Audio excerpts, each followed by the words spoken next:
today's masterclass stroke workshop. We titled it Personal Branding for Creatives. It's a session that is organized by the Permanent Presidential Music Commission. It's they do a series of such programs so that we can impact and train people in the creative sector. So if you're keen, you'll notice it was not personal branding for musicians, because in the past we've been doing a lot of programs that are geared towards musicians, but we realized when we do it inclusive, it's more impactful because we have people who are in other creative industries, yet they don't have such opportunities. That's why it was a program that includes anyone who is in the creative space. And most of the time, things that we share about branding for musicians is usually applicable for a DJ. It's usually applicable for someone who draws. So that's why we have this program for today. So as creatives, your talent is usually the foundation, but talent alone is not enough. So we usually require a personal brand so that it can open doors. Now, here we call it personal brand, but it's stroke business, because in the creative sector, it's you. You are the product. So most of the time, that's why now the training is called personal branding, because it is you who is the product. The reason for this workshop is to assist us stand out in whichever thing that we do. And today we'll learn practical steps on how to build and strengthen our personal brands as creatives. So we are honored to have with us Agnes Nonsizi, communications and PR professional with deep experiences in building creative brands. She's in the business for more than 10 years now, and she's the appropriate person to speak to us about that. So Agnes will be sharing insights, tips, and real-life examples we can learn from. So yeah, let's make this interactive. Take notes and feel free to engage and ask questions. Before she comes on stage, I would like 5 guys to tell us what they expect to learn from today's session, as in, why are you here? Just 5 guys, not everyone. So you can shoot your hand up.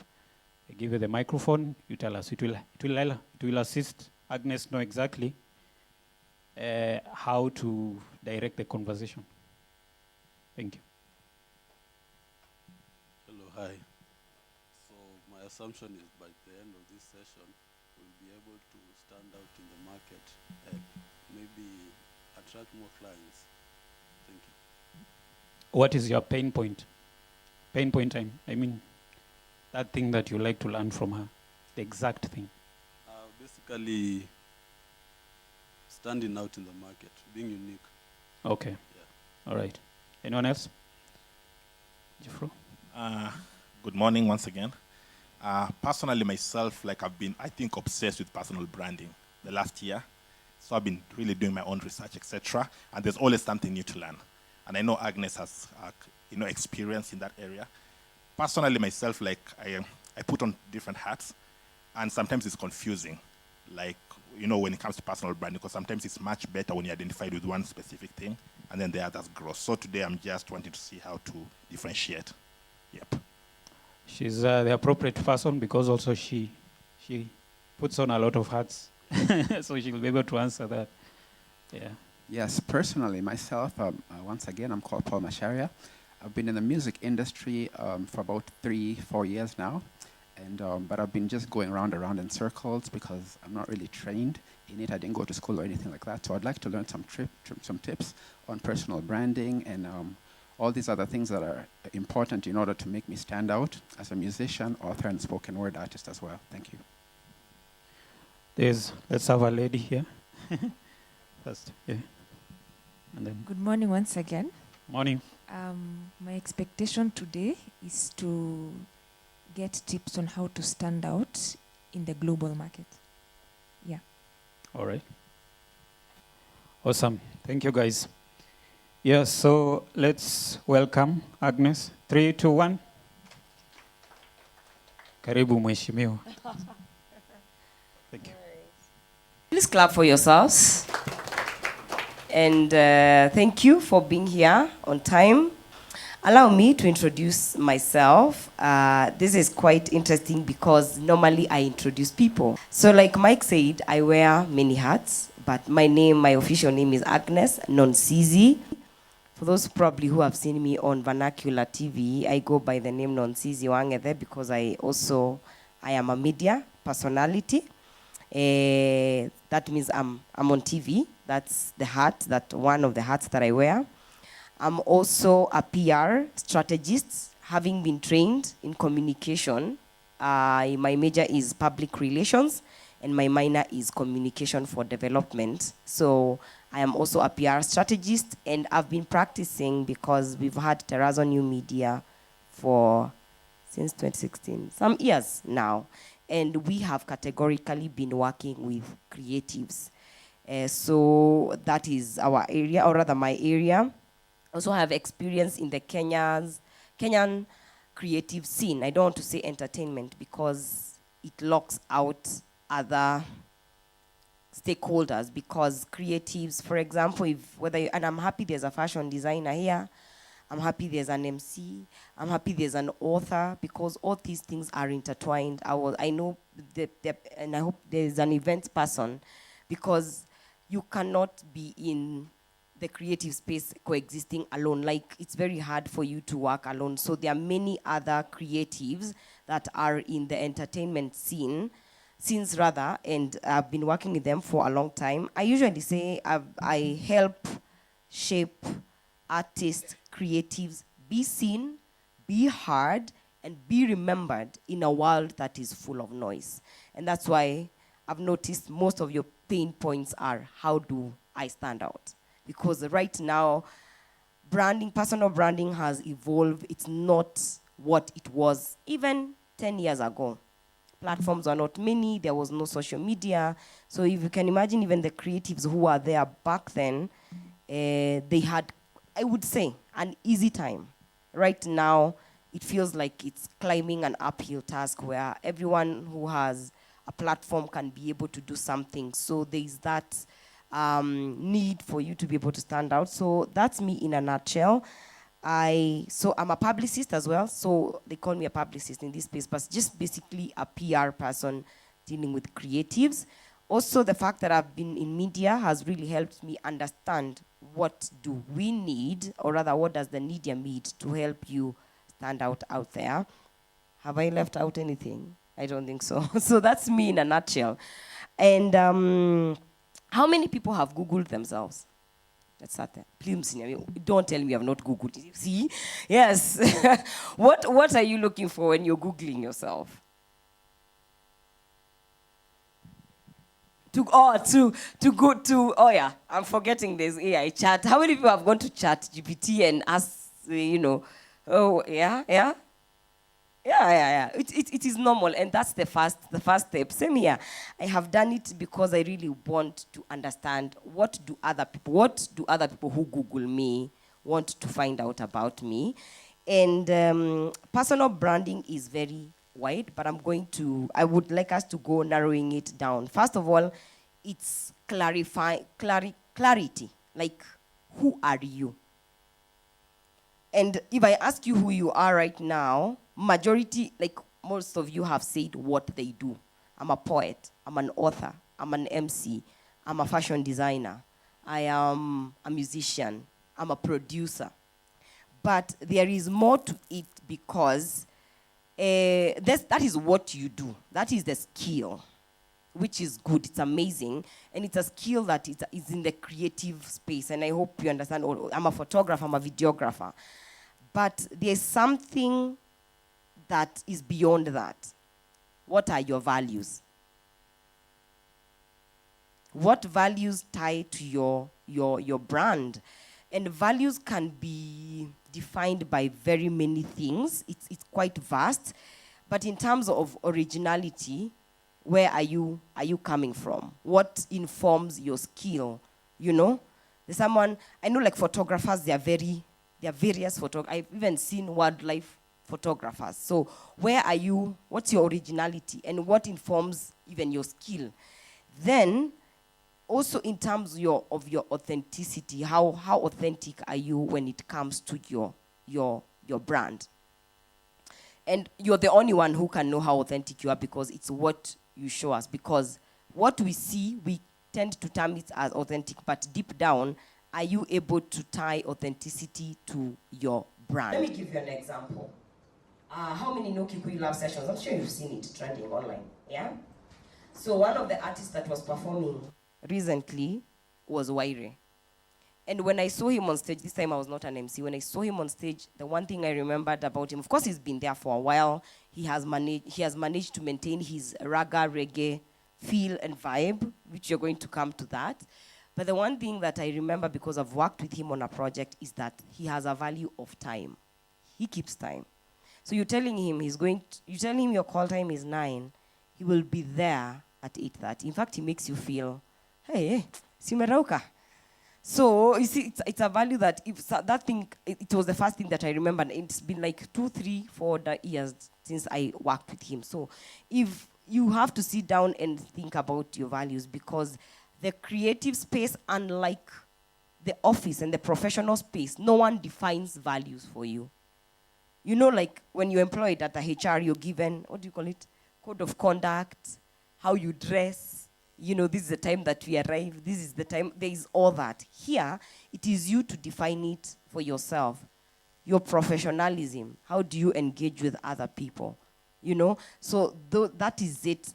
Now, what you do, you have to add your values and what guides it. And also, what is your personal story? Because all of us here have personal stories, right?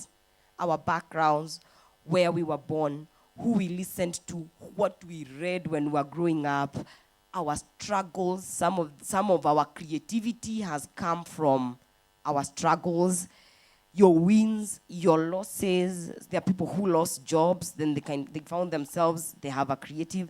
There are people who quit their 8 to 5 and they went full time. You cannot separate that from your personal brand, because it's about you and you have to own the story. But the question you have to ask yourself is, how do I use that for the better? Not for sympathy.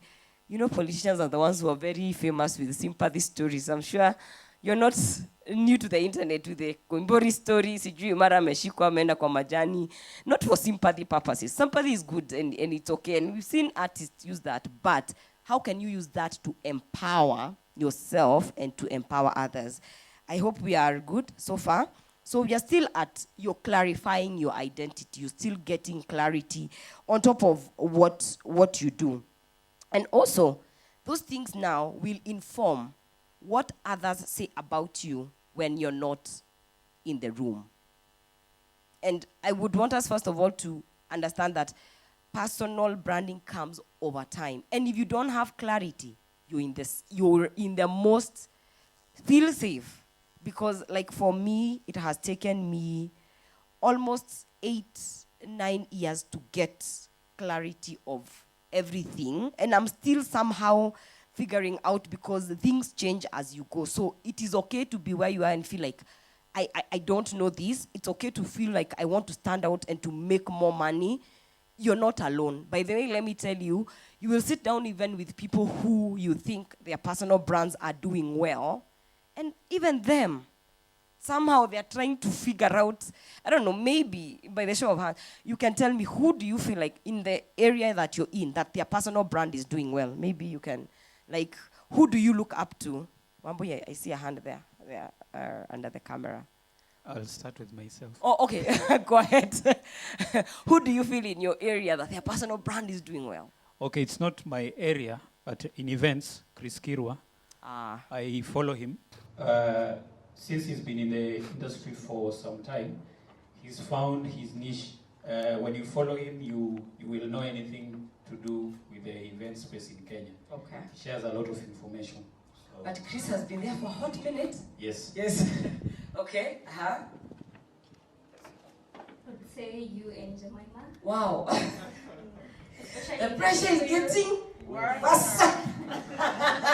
Right, thank you. What makes you feel like we have it figured out? especially in the Kikuyu industry. Yeah. Say that. Yeah. Yeah. Okay. Yes. The niche. I admire how you talk, you and Jemima. Yeah. Thank you. Yeah. Okay. Okay. There was okay. Let's go to Evo. Yeah, for me, I'd say Michael Soy. I think you know him. He's a visual artist. His story is very clear, as you've said, and I've been following him for a while. Okay. Yeah. All right. Myself, I'll say an artist called Lacrae, Okay. because he's having influence in the Christian world, but also like in the secular world, he still has a voice. Okay. And by imagining that, I think, I feel he has figured it out. For me, as a plus-size fashion designer, she's called Naomi Ngang. I don't know if you guys Yes, have heard yes. of her. Naomi. Naomi, yes. She was a pioneer, and she made it. I think she was like the first of her kind when it came to the Kenyan design space, and I can't wait. Okay. So napenda storytelling ya Abel. Which one? Kurugenzi. Na feel ame get the niche na opportunities ame get pia kutua. Yeah, inanibamba sana yani. I've worked with Naomi Nganga. I know when she was even at 1FM. Joanna, I have a bit of an idea of where she started. So the one thing I want you to give yourself is grace, because it's a journey. And you learn as you go. There's no time that you will have figured it out completely. Even Vusi, what do you call that other name? He has not. He's still learning. You learn as you go. So I want to give you, I hope you have either your notebooks or your phones, those who are typing on the phone. Describe 3 words that would describe your creativity identity. They can be as random as possible. They don't have to be perfect. Just 3 words that can describe your creative identity. And I also want to add this point, that your personal brand must feel natural, not forced. If you don't enjoy taking photos and you feel like it's pulling teeth, enjoy hata ukitengeneza your personal brand. That's why I mentioned, like, there are people who train in one area, they quit their jobs, and they come start from scratch. Like now I have such an innate need for farming. I feel like I'll have to see you. And like I said, you keep growing. So if you're feeling forced about it, if you're told to stand up and explain what you do and you will feel tired, if you can't do that thing even when money is not coming, because I know there's the money bit, but before the money bit comes in, we have to work towards it. So if you cannot even hang in there for a minute and you can say, you know what, I am done. And it's not taking a break. A break is very much necessary because creative space also comes with its own challenges. A break is allowed, dropping things here and there. But if that thing feels forced, it's not your personal brand. So that is about the creative, the values, the skill, and the, how do I put it? And everything that now you stood and said, I am a musician and this, so we added values and what defines you as a creative. And like, I have seen artists, I've seen creatives who have been very consistent. One thing personal branding you will need is a lot of consistency, a lot of patience, and a lot of open-mindedness, because there are some things that will change along the way. They will not change you who you are as a person, but you will change how you do things for you to be able to stand out. Are we good up to that point? Yes. Tunaenda vizuri? Nonsizi, I have a question, Yes. which I think it will assist, clarify a bit more. So, from the people we've mentioned, yes, you've said there is time, the patience in that takes time. But there might be someone here who they've already taken that time. Let's say 10 years. Yeah. They need a blueprint of starting it. Because you can spend 20 years, by the way, without you finding that voice or identity. It's very possible. It is, yeah. So how can a creative, whether they're starting out or they're starting afresh, the intentionality of what specific things, because those names we've mentioned, what has stood out is they chose a niche. Even if it's their mass market, they're known for something. Is it something that someone must stress when they're starting for their brand? So it's how to know where you're going to go, especially for, first of all, how many people they feel like they're multi-talented? Like you can do so many creative things. Does it disturb you sometimes? Yeah? It doesn't. okay, sometimes it does because I'm like, where do I put my energy and what will give me money first? I think that's usually my headache. In that I can do, I'll give my example with myself. I can present very well. I can MC very well. I can sing if need be. Walk me into a studio, I can do that. So, and you find yourself, because you're in this space, it's okay to have many talents, first of all. And God did not put us, you're in a makosa, don't feel like you're not, in case you would feel like that. So, there are two routes to it. And also, this is not at a cast on stone. One, you can find yourself there because of probably the environment you're in. For example, I found myself in the vernacular Kikuyu space because I am musini judge, naona mshaanza kunijudge. Sawa. I am one of those people who studied the vernacular Kikuyu language in primary school. Nimesema? Msini judge. Miaka yangu mse. I know I happened, it was a good thing. So, when you find yourself, the creative space, one thing, opportunities look like either they are slim or you guys are fighting for them. So sometimes if you have a skill, you take it and you run with it. Do I love it? I love it because it's still the fact that I'm communicating, the language is an issue. The fact remains that I'm communicating to an audience. So you could be there, there's a skill that you hone that comes automatically, naturally to you. If photographers are told to appear, you'll appear. You know, and you do it well. So you'll find yourself in that, and there's an audience, and there's a ready market, and you're already in it, and you run with it. There's that. So that one, already, umepata, watu wako na njaa, uko na Kenya wanataka, it is, you need my services, I am here with them.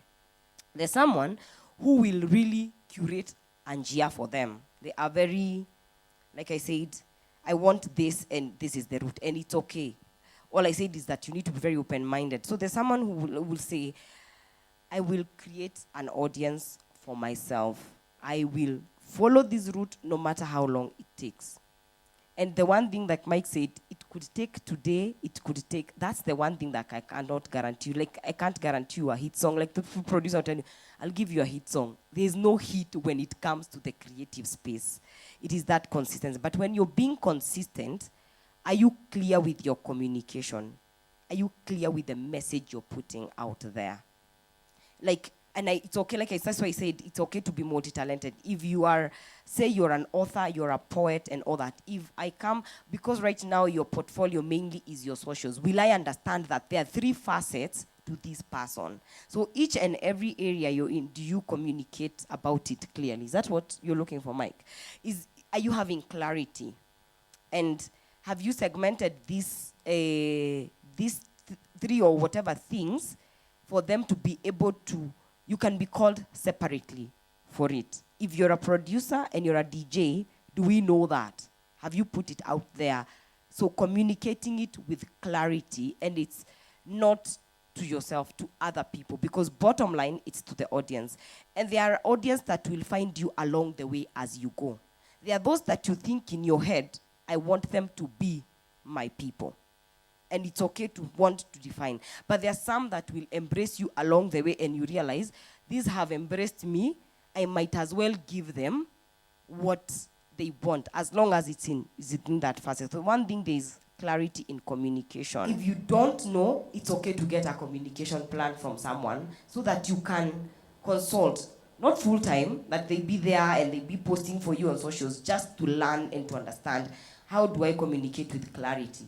Probably if you went for a gig, you just post, as we don't know what you are doing when we see. Because a stage can have many people. A stage can have a stage manager. It can have a fashion, the creative sets. There are people who do the sets. Even if I see you in a photo shoot, I do not know what you're doing. I don't know if you're a photographer. I don't know if you are a fashion stylist. I don't know if you came to do makeup. So posting that and saying, I was working with whoever it is, Hillary Clinton, how will I know what you are doing there? So clarity is very, very important. Now, before you go to the next stage, there is a challenge that we usually have as creatives, whereby there's passion, Yeah. and those things that you are uniquely good at. You can be unique in that you are very good at something, but you've never seen it as something that you can pursue for your brand. And also, you can be very passionate about something, but you're not good at it. Ooh. Yeah. That's why you need honest friends. So it's something that over the years, along the way, I had to find people who could tell me, you're really good at this thing. Is there a way you can embed this thing into your brand? Yeah. You will find that it might be a career for you as much as you're passionate about this other thing. Okay. So, is it true that you have to choose the two of them, or it's a delicate balance between what you're uniquely good at and also merging with what you are passionate about, and you can build a brand with those two? For sure, if now looking from the audience perspective, it is what you're good at. Please develop passion for what you, because if you need it to, the goal bottom line is to make, sindio? Ama kuna mtu ako hapa kusaidia Kasongo tu kusukuma nchi. Kuna sisi wa passion, impact. Well, there's impact, yes, but even impact and passion, people who pour their resources, because how does passion earn you? It's when other people realize, oh, CJ is very good, is passionate about this thing, let's put in the resources here. It is also very good if you are passionate about that thing, at least to have an idea or be good at it. And if you're not, then you will find people who are good at it to push it. But it's very hard to bring people on board to buy into your passion. So it's very advisable. And also you can, and I'm not saying you do away the passion. Like I said, I love singing, but I understand how hectic the musicians' creative space is, that one. I have worked with them long enough. It is good first to pursue what you're good at. Let it give you the resources to pursue your passion. Do I make sense? I'm not saying passions die, dreams not to die. If you dream of doing and touring this world, impacting, whatever it is, idea that you have that you're passionate about. But passion will not run on its own, because let's be real, you will need resources. So if you can, and that's why now this is now strategic. It comes strategically. My passions are not dying, but how do I make sure that I pursue them without fatigue, without feeling like, oh my God, this is tiring. So if you can utilize what you're good at, it's the low-hanging fruit that can give you what you need, then you run with it. If your passion can give you also what, and there's no formula to this, by the way. It's not cast on stone. If you have the passion and you meet the right people, and then it will help the other side, run with it. Because sometimes, now we've mentioned passion, I remember, when you look at some project, unasikianga wasanii wakisema, that's a passion project. How many of you have heard that one? Even like designers, I've worked with one called Kokikoy, and I said, how did you do this? This was a passion project. I just loved, but to see she has been doing other projects that she's good at shonaing, but people are paying her, but she was not really passionate about that. Are we clear about that? Okay. So I think you wrote about I'll ask you to read the 3 things that define your brand. So tunaenda pamoja pole pole.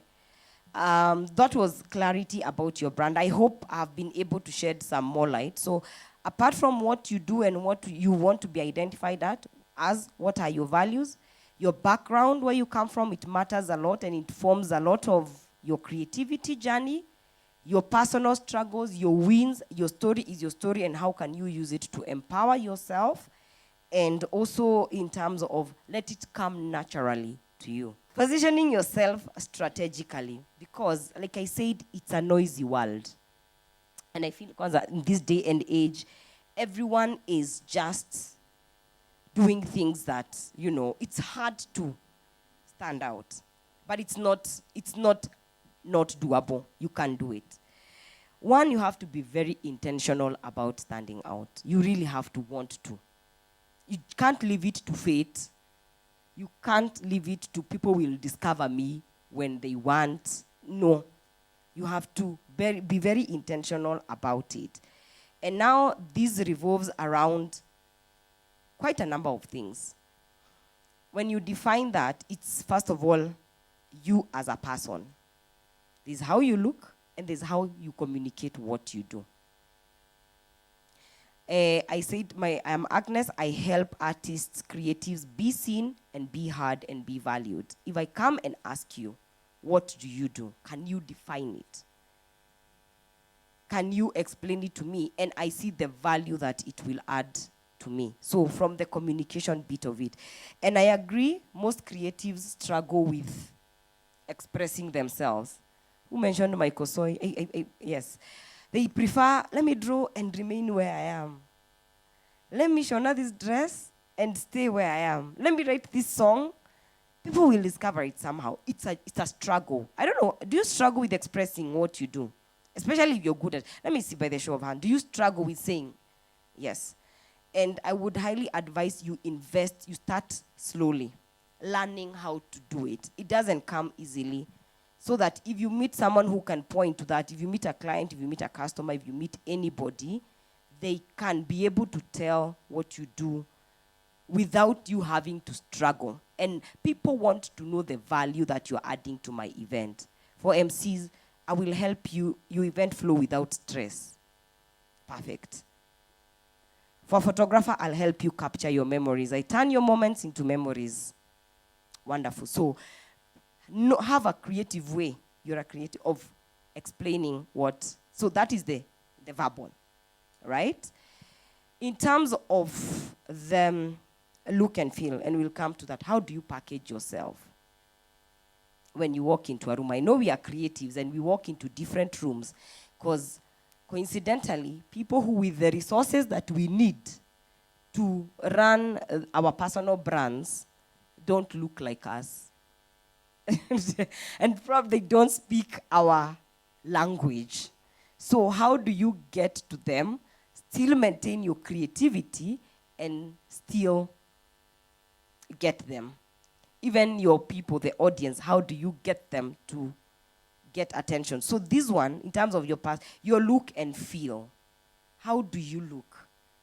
I know me, if a creative walks through the door, I will know. How will I know? Probably. Color, hair color, the dress code. Yeah, probably sometimes they were interesting. Creative shoes. Yeah. So there's that branding. And there's the branding that goes on socials as well.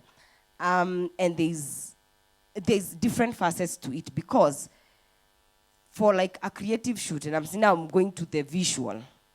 If you're to have a photo shoot, are you investing? Because it plays, we are in a visual world.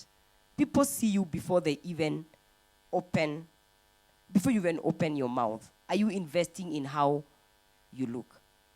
And it's okay not to know what to do. But look for help.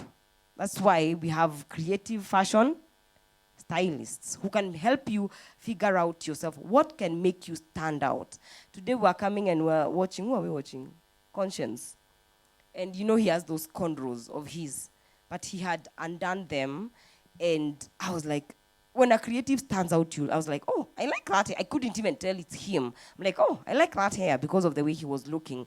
So for you to present yourself as a creative, find what you're comfortable with. Again, comfort, because if it's forced, you will not be able to rock it and move with it. So that is it. So I mentioned a fashion style. If you can't figure it out, there are people who figure it out very well, and it's a strength. And if you don't, that's why there are people to help you along that journey. Visual representation of what you have is very important because photos tell a story. And for example, let me give an example as we are there with King Kaka. You guys know King Kaka. And you've seen different sides of him as an artist. Same to Kate actress. Someone mentioned Kate. There's Kate who is acting and there's that side. There's a Kate who will walk into the boardroom and as much as she might not talk and say things because she has a manager, she will go looking the part. So as a creative, your personal brand, you have to, don't entirely limit it to creativity only. Let you be flexible to interact with different audience because all of them will matter. Right? Are we good to go? And then invest in, and I'm saying invest, tafadhali na waomba. I don't know how many people know mother tongue here. Ningetumia Kikuyu, but hamtaelewa. Na waomba, jamani, invest in good images. It doesn't matter whether the image of yourself or image of your clients.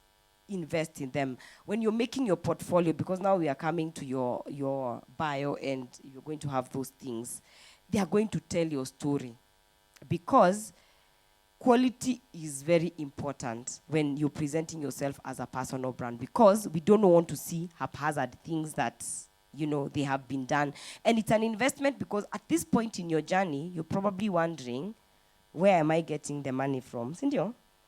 Yeah, and the photographers nowadays are quite, and I understand, you know, but it's an investment along the way. You can partner with different people so that whatever you're presenting out there, and by the time you're investing in this, have you gone through everything? Have you gone through what you want to communicate? And also it could be for different projects, because there's a project that you want to communicate this, there's a project that you want to communicate the other.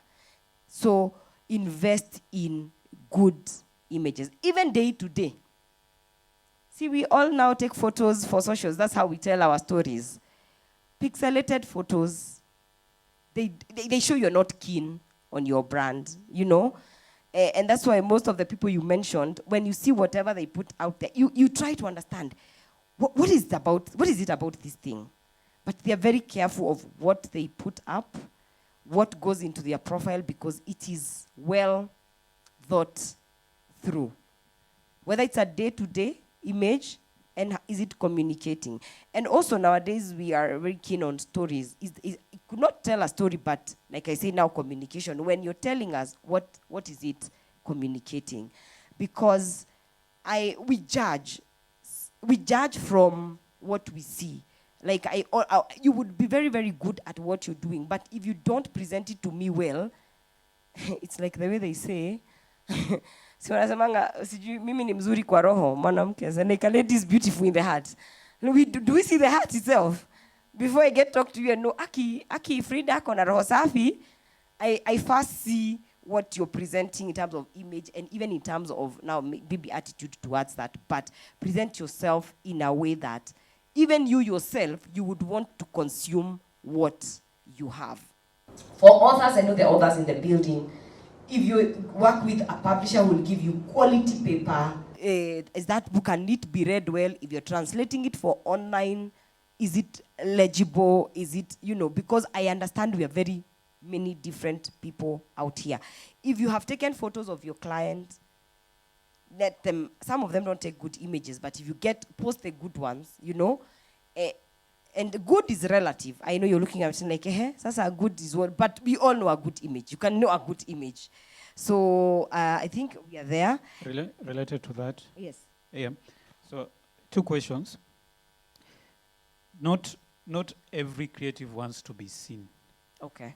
So is it possible for them to have a career without them being visible? Visible, I mean, an event.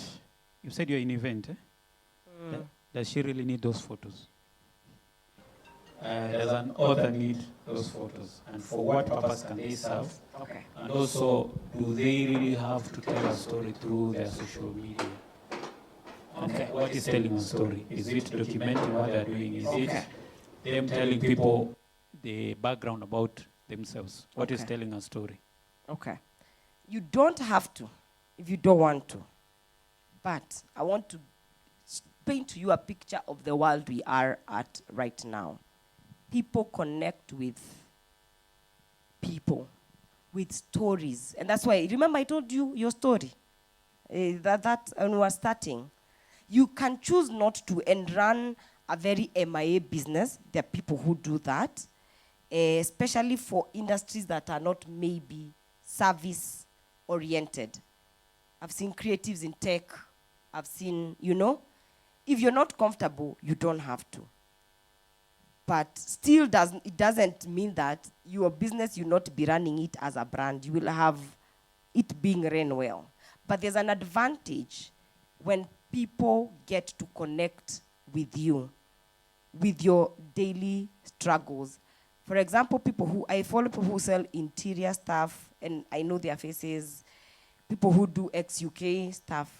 And when they share how they started, my daily struggles. There's a time Joanna said she's struggling with the employee knowing how much she makes a month, you know. It brings the humanity to the business. And people we like connection. We like identifying with something. So you don't have to if you're not comfortable because of various reasons, because people have various reasons. But even if you choose not to do it, you will still have to have aspects of branding into it. It's only that it's not personal, right? What was the other question? It flew away. The other one is the storytelling, but you've much. Oh, yes. So, not necessarily like tell a story every day, but it's a journey, right? To what extent are you vulnerable so that vulnerable is not quite the right word, but are you letting us in a little bit so that we can see tell us how it's like producers, this person came with this beat, I had not thought through it, it was random, we did it, this is how it became a hit. You know, we had gone, I took out my camera, there was this time I took this photo, you know. So just walk people through a little. I'm not saying everything, because again, there's also where do I draw the line? Because nowadays, and it can entice you if you go and then people want more and then you keep giving. So you need to be able to, for yourself to know, I'm okay to this point of this. I'm doing interior for this person's house. We started here. This is what they wanted. Then you need to know where to reach, because someone wants to go all in, and we've seen the content creators who, if you ask them, if you ask yourself, you're like, hey, mimi siwezi, hapo ni mbali sana. But because when you give people, they keep asking for more. Whether it's music, whether it's photos, whether it's whatever it is, they keep. So it's you to know, I can reach up to here, as long as it doesn't take you out of comfort. Because again, there's the money bit that you want, so you have to, that's why I said about your values. What are your values up there? And values can be very many, and it will inform your personal brand. Yeah, I don't know, did I answer you? Yeah, so we were at the visuals, and so far, so good. Higher. Being able, yes, to tell that, and then again, what's the role of now, how will people discover you? So you in your head probably you have this audience. How do you access your audience? Like 3 people. You've shaken your head. How do you access your audience? Just a random idea, depending on where you are. 3 people, to be save on time. Your audience. Yeah, okay, so for me, I can tell my personal story of how I have grown my audience. How do you where do you tell it? How I tell my personal story? Where? The platforms. The platforms. No, I don't tell stories. I'm saying where will you tell that personal story? The media. Or where I will tell yes, it. Yes. Let me say I can use outlets like Instagram and social, okay. And TikTok. Those are like big platforms for discovery right now. Okay. Yeah. Right now, I love that. Yeah. Pass. And a lady at the end, then. Yeah. Actually, you. I want you to tell. You don't want. Okay, fine. Yeah. In music, I think after building your product and building your meaningful difference, the route to market, I've seen most of creatives or musicians going to maybe media tour. Okay. To build their salience to be known. Okay. Yeah. Mm-hmm. Sorry, I've put you on the spot. Okay. Hi. Hi. So that's why I'm here. Okay. To get to know where together. What do you do? I didn't think you were here when you were doing the introduction. I wasn't. Okay. So my name is Rebecca. I am a lawyer, an advocate for the High Court. Okay. Yeah, thanks. Tufunge. It was so hard. Tufunge. It was so hard. But Okay. I do like governance. Okay. And I started a YouTube channel to talk about governance and to break down politics and governance to my generation. Make it relatable and Do you practice? Yes, I do. You do. Yeah. So you are a creative merging law, and now you want to tell everything about all this. Yes. Okay. Who was next? Oh no, it's okay. That's fine. That's fine. Make me. So here you are. You are with your product. It could be. I've seen we have. We are mixed. So how do you find? Like I said, probably there's the audience you have in your head. So media is one, and now media is large, and there's the new media, and now including the social media now, TikTok, Instagram, X. Yeah, like whoever is big on X, what do you call him? He's that person that you men follow. Amerix. I think Amerix was very good on X until he moved to Telegram. Now he has a whole Telegram channel. Oh, you don't know Amerix? Oh, okay, fine. So there's X, there's Facebook. Nasikia Facebook wenye wamebaki huko ni wale they're posting the photos like this. There's a generation that has been left on Facebook. And now there's the traditional media. Because both of them marry. And you are asking yourself, should I be on every platform? I'm sure that it's a lot of work, Because of the pressure I got the other day for LinkedIn. LinkedIn, everyone feels like they have their lives figured out. Me, I don't know whether you guys have landed on LinkedIn. Nilichungulia huko nikasema huku sirudi.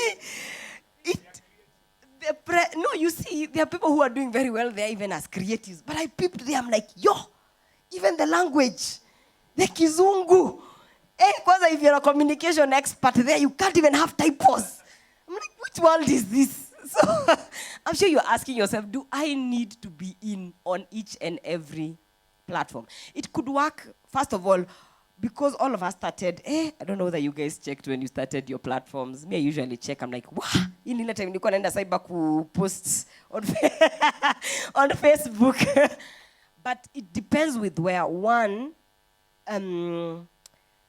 is majority of the people that you're talking to, and they're relating with what you have currently. Because you could have a lot of Instagram followers, but they are not translating or they are not getting it. It's very, very hard for me, for people who have brands that are doing different things.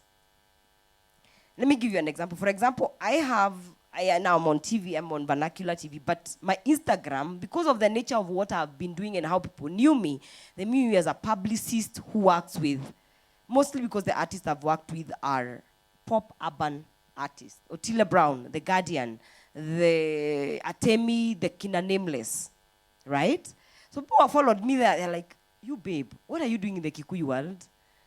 Sometimes Mike tells me, wapostie huko, but I always feel that somehow, very few will relate, but it's not my main core thing if I am doing my Kikuyu things.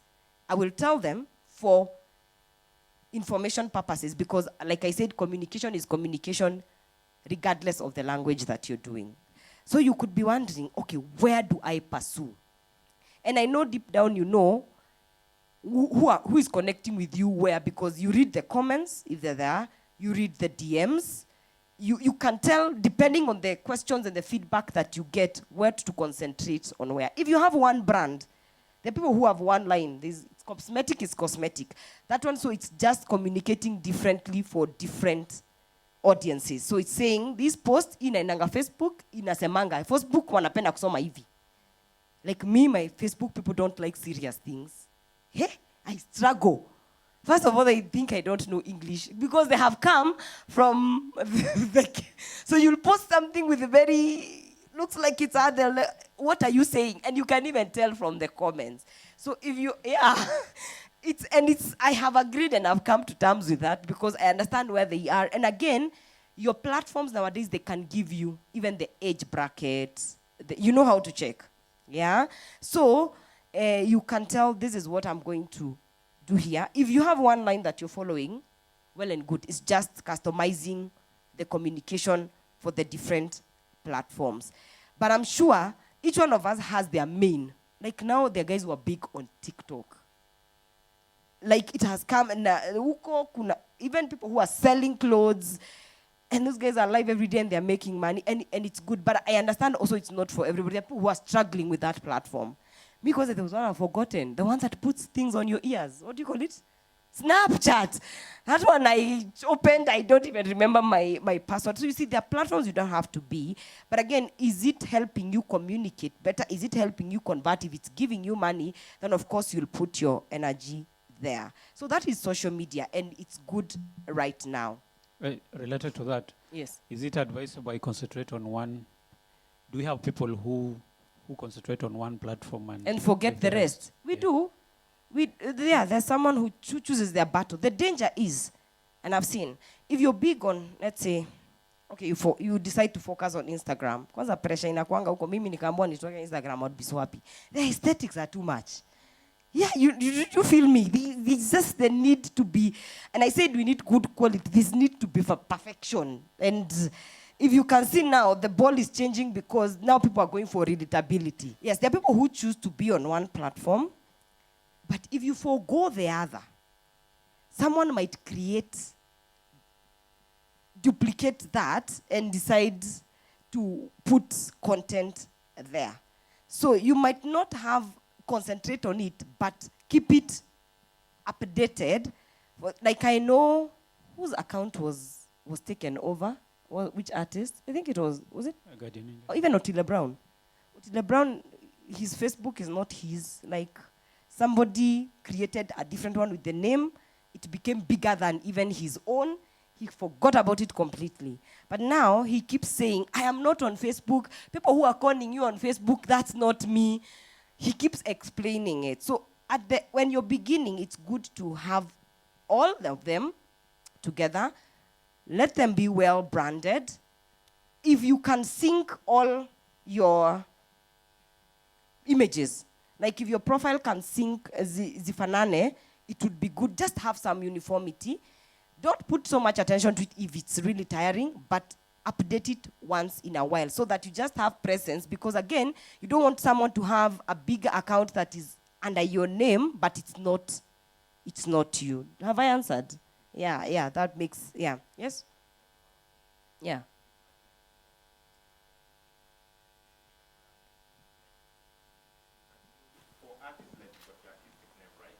Yes. So you'll find like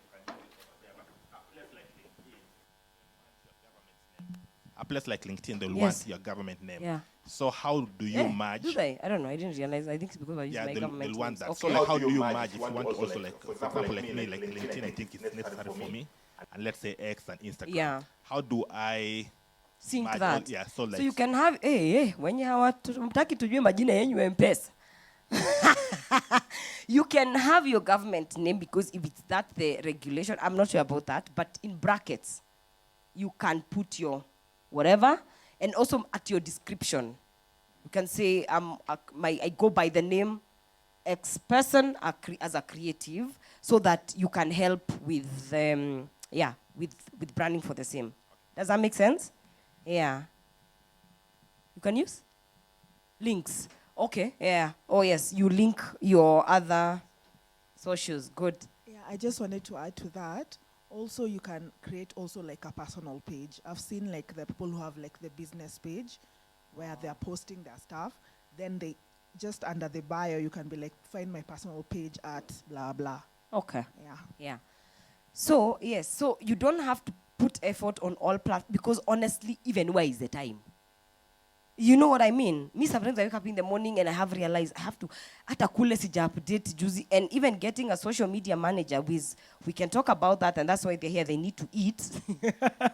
They need to, I've seen people who get them because sometimes it becomes overwhelming, like especially people who have businesses, they get their social media managers. But even if you are getting one, you still have to know what they do. It does not make you immune to what they are posting and what they are doing. You still have to be in sync with the community. But as you're beginning, I can say choose your poison. Yeah, choose where you feel like this is where. And over time, you can keep testing. Like sometimes my TikTok is very interesting. I stay for like a month, I've not updated, and when I update, it's crazy. TikTok has a way of growing. But also, it's very addictive. It takes so much of your time, the scrolling. So sometimes I have to remove that app because we have to look for money. Can't keep scrolling everywhere. You know, so that was the socials, and let it present you. And the audience, yes. So you can find the audience there. Let me go to traditional media. It depends with what you're doing. This is a catch-22. Because our audience, not every audience is on social media. You know what I mean? And also, we assume that because we are in Nairobi, our audience is concentrated within urban. I have seen people who they are huge in interiors. Could be like Kipia, Bungoma. And I'm not saying people don't have digital whatever there, but we all know the farther you go from Nairobi, kifika Kenya unaambiwa bye, unaendanga tu network inaendanga. Kifika Western mnaambiwa wapi, mnaambiwa bye wapi kina uko Kinagofu. You know, so your audience, like for example, artists who do mass market music. And how do I put mass market music, which is not niche? It's not rap, it's not hip hop, it's mass market. There's that. There's different vernacular, like, and I'm like, for example, Prince Inda. Prince Inda is huge on socials, but he's go perform somewhere, like we did the Homa Bay PPMC right now. They are artists who we do not know, but they are so huge on ground. They are gigging daily. Those people, their audiences, at our kuna mwingine we opened their YouTube for them the other day. He was not even uko in YouTube. So you see, a case is very, like, I know for fashion designers, kuna wale ambao lazima tuone mshono umevaliwa na Kate actress, ndio tukuje kwako. There are some uko, what do you call it? Uko Taveta, you know. Yes. Where is your community? You get. So, let's not, it could be that the people you need to access can only be accessed through KBC, Radio Taifa. So if you need to go for a media tour at KBC, Radio Taifa, go there. And now this is a challenge for us to expand our territories, our thinking, because we are all here crumbling for the cake that is in Nairobi. And it's good because there is that. For content creators, I have been having an innate following of people who are having a slow living kind of a thing. You plan yourself, you quit your job, have forgot your tofesha. There's one who's living in a tin house. There's another one who built a mud house from scratch. So yes, she has the community there of the people, and now she's showing us the way village life is, demystifying, kuna kuanga na gossip village, all those things. But she's doing it on TikTok. But yeah, ako. So I don't know. Huh? Yes.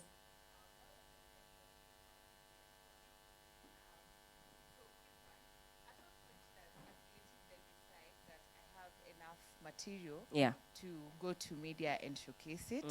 That's one. Two, how do you network in the media space to actually get the platform to go there? And then three, once you have the eyes from traditional media, how do you then convert to now the space that we are talking about? Money.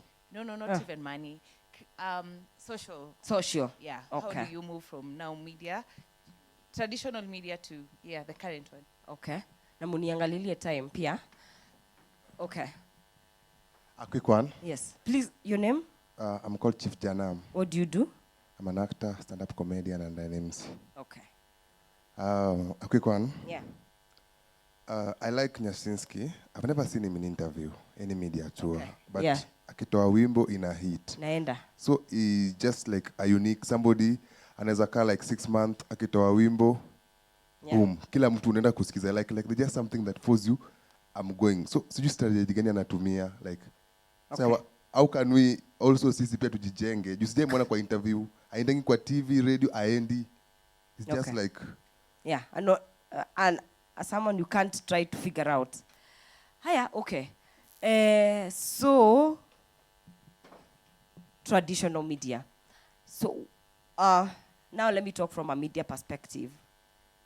I am looking, so let's say I'm looking for a creative, and it's all around, because there's a day I could be looking for a fashion designer to talk about probably what do you call them? Those the meta the gala, whatever. Yes, the gala that happened. So one is you need to have content. But now depending on the content that you do, like you see for you with governance, you can talk endlessly because governance is so wide. Right? For an artist, I want you to paint a picture for you. You have your one song, right? Normally, the minimum shows we do on radio and TV is 1 hour. And normally, of course, there are breaks. So we look at having you there minimum 30 minutes, 45 minutes. As a radio presenter, as a TV presenter, I cannot play one of your song for the 30 to 45 minutes. So I might need you to have at least more than one song. Does that answer you? Yeah, so I find, and how do you get to the media? You use, before you get to know, so you have to be very knowledgeable with the media and what is happening. Be it traditional, be it the new media. The people who tell me, I don't watch TV, don't give me that. One, because you need to know what is happening. Whether you are consuming it for whatever reasons, but you don't exist in a vacuum. It could inform you it could provoke you to creativity. Remember, as creatives, we are not limited. And you do not want to be just, mimi najua tu muziki. How is your music informing what is happening currently in the country? So you're not watching. I know we say our local media is bad, but imagine it's what we have. Sisi ndio tuko. Aki, sisi KBC na NTV na Citizen. Sisi imagine ndio mutaona kabla muone BBC, because there's someone who said a global perspective, which is good, but before you even come from a global perspective, you have to come from here. You get what I mean? So you're not watching for you, and I know it can be depressing, and I know there's all that on socials, because you could choose to consume, and I'm not saying consume what is happening on whatever it is, but for like traditional media, like I said, there's still an audience that believes if my song is played here, if I see the fulani on Citizen, aki enyewe, enyewe tu wewe ni mkubwa. You hata hiyo siku utapigiwa simu kutoka Shags. Your mother will watch. That's how you look. People still. There's a whole research that was done about media. So how do you get there? One, know where you want to go, because you could need to watch because you understand this show talks about this and this. Do I fit in there? You get what I mean? It airs at this time and this time. This presenter doesn't. If it's entertainment, I see this kind of artist go there. Is it my main target? You get what I mean? So even before you get someone to help you go there, because as a publicist, that's where I come in. And all this we are talking about, it's helping push your story out there. So it's creating your personal brand. Just in case you're wondering, are we still on track? Right? It's putting yourself out there for you to be known. You have to know where you are, where you want to be taken. So that you are coming to me at Agnes, I write. My books are about this counseling, there's this. Okay, I talk about this. I am a visual artist. I sing, I DJ, I do whatever, I produce music. I feel like I've watched this and this and this. Can we go there? Are we together up to that point? Yeah. Should we say that numbers really matters? No. Even before you finish. But go ahead. For instance, I'm a dancer. Yeah. While sending our maybe invoice or something to client, they'll want to see our key metrics on TikTok, engagements zetu and everything. So if you say that they don't matter, wataenda kwa Kolo Blue, akona 3 million followers. Does he convert? What is the, again, know what is the client looking for. I have seen people with numbers, but they can't, because again, some of them are bought. So, understand the person who is looking for you. Understand what are they looking for. I would like to add something. Yeah. So as a dancer, you can be two different types of dancers in this way. The type of Color Blue, they push songs to go viral. So not everyone is looking for that. So specific clients who are looking for that, they'll go to them.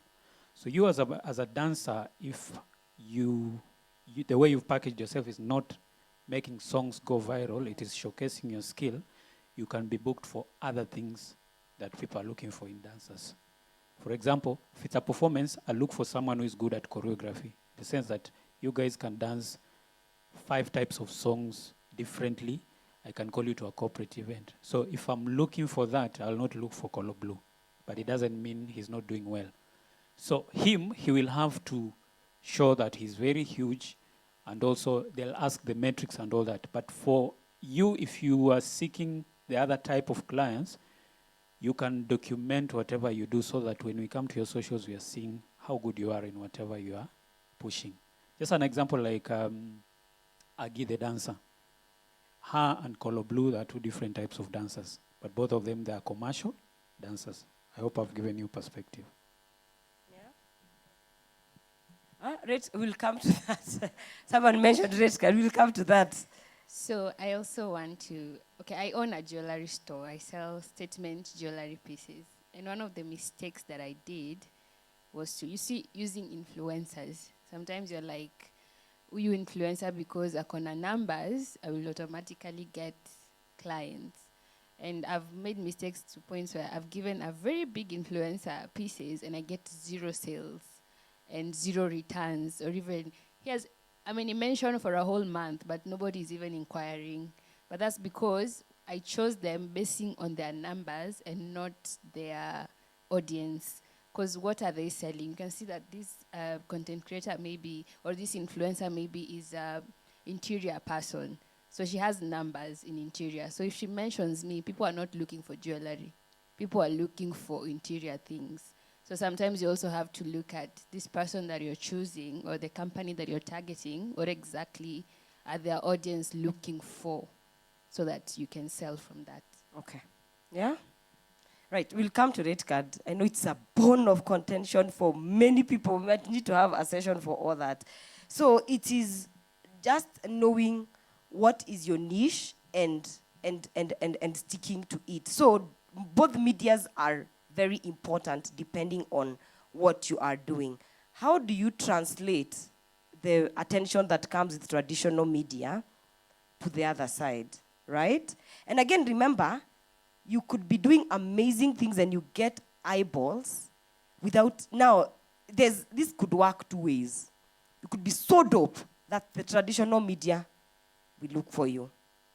And also you could have something dope and you need them to discover. So it's both ways. That's why you need to keep putting yourself out there, because there's someone who will engage with what you do for the first time, even if you put it out 10 years ago. That's why you see some hits, some songs coming back to life. Oh, they are hitting after 10 years. Like, what? Then guys are like, how did we not hear about this? And then you're wondering, I released this project 10 years ago and I forgot about it. It could happen that way. So there's no relenting. You could be, because I've seen a danger with people who are very good at what they do. They feel they don't need to push it, or they're like, it's a fear. Because creatives, we all feel, it's like our babies. If you're told to usimamishe watoto wako wote hapa to the world, it feels a bit. So there's that balance of I want to go all out, and also there's a part of, guy, am I the one who did this? There's that sometimes. So it's just knowing what is the goal.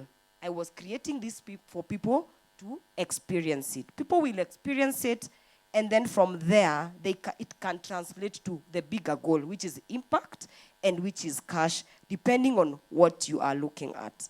Yeah, are we good? So once the traditional media attention comes to you, run with it. Run any attention that comes to you. You might not know how to run with it. You can look for someone to help you, but don't say now you have reached. Continue churning out.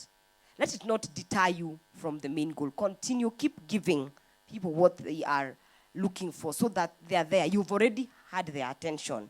Now, keep giving it to them. I hope I'm making sense. Yeah. There's a question about Nyashinsky. Yeah. He's one of those artists I would call very interesting artists.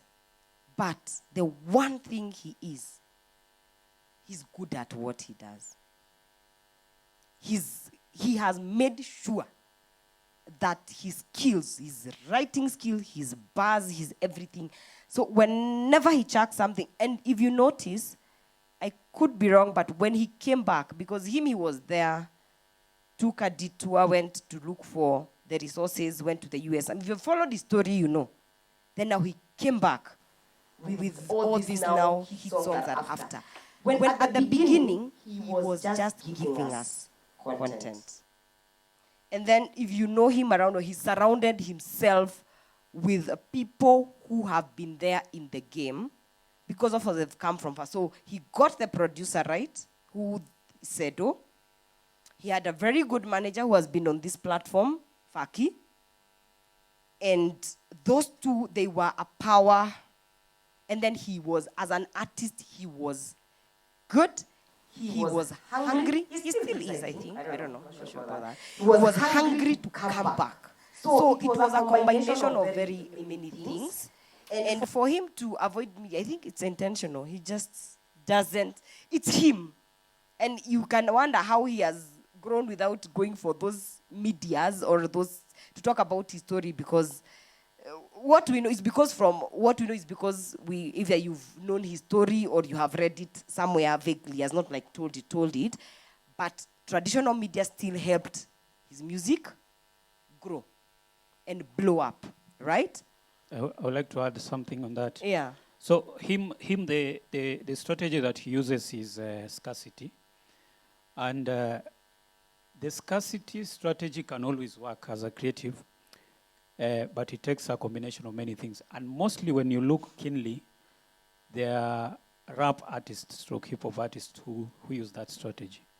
Because that audience is a very interesting audience, in the sense that it's very easy to create a cult following in that niche. So it takes time. He's been in the game for a long time, so he's created a following. If you're new, it's very hard to do whatever he's doing, in that you can vanish for a whole year and still people are listening to your music and still you're given a 20 million deal. It's very hard. So he's built a solid audience that is there even now. So he takes advantage of that. It's just that now he's surrounded himself with people who understand the music business, from the business manager, previously Joy.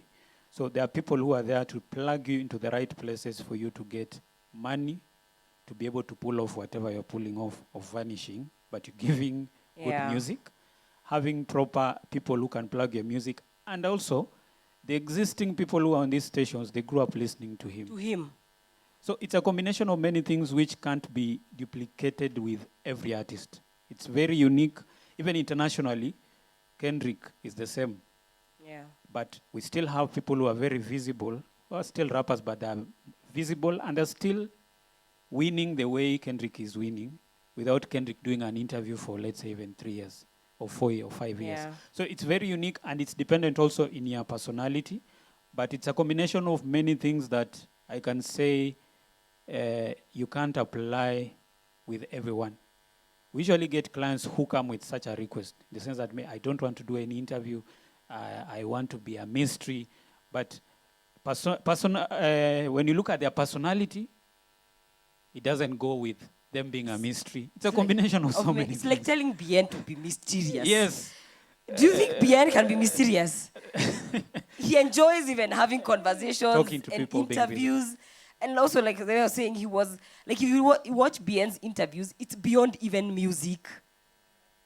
Have you watched them? He's an intelligent person, and he can go on. And you see, for him, that paints him as I'm just not singing. There are things that you listen to him, you'll grab. So, but like I said, there is no straight line for everyone. But that one, to pull that one, even money matters, my friend. Unahitaji kuwa na 2 million mahali fulani. Because you cannot be relying on that one project and then you say, I want to go, not unless you're taking a break. And also we are going to get to that. So I've talked about, and then numbers. We've talked about numbers because it's a big challenge to people. I can say if you're building any brand, whether you're on traditional media or whether you are on social media, please be authentic. Please be.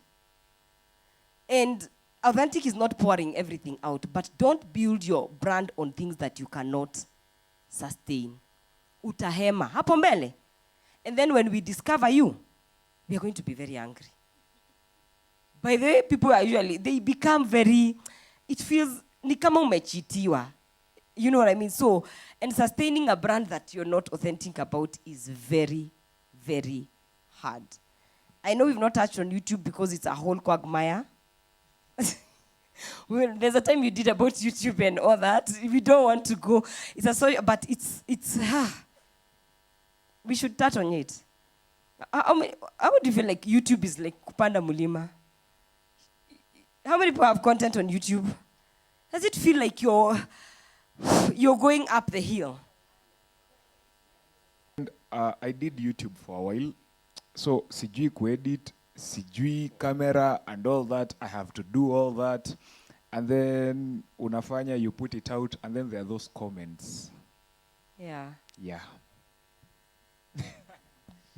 Okay, I've been on YouTube for a while, from 19.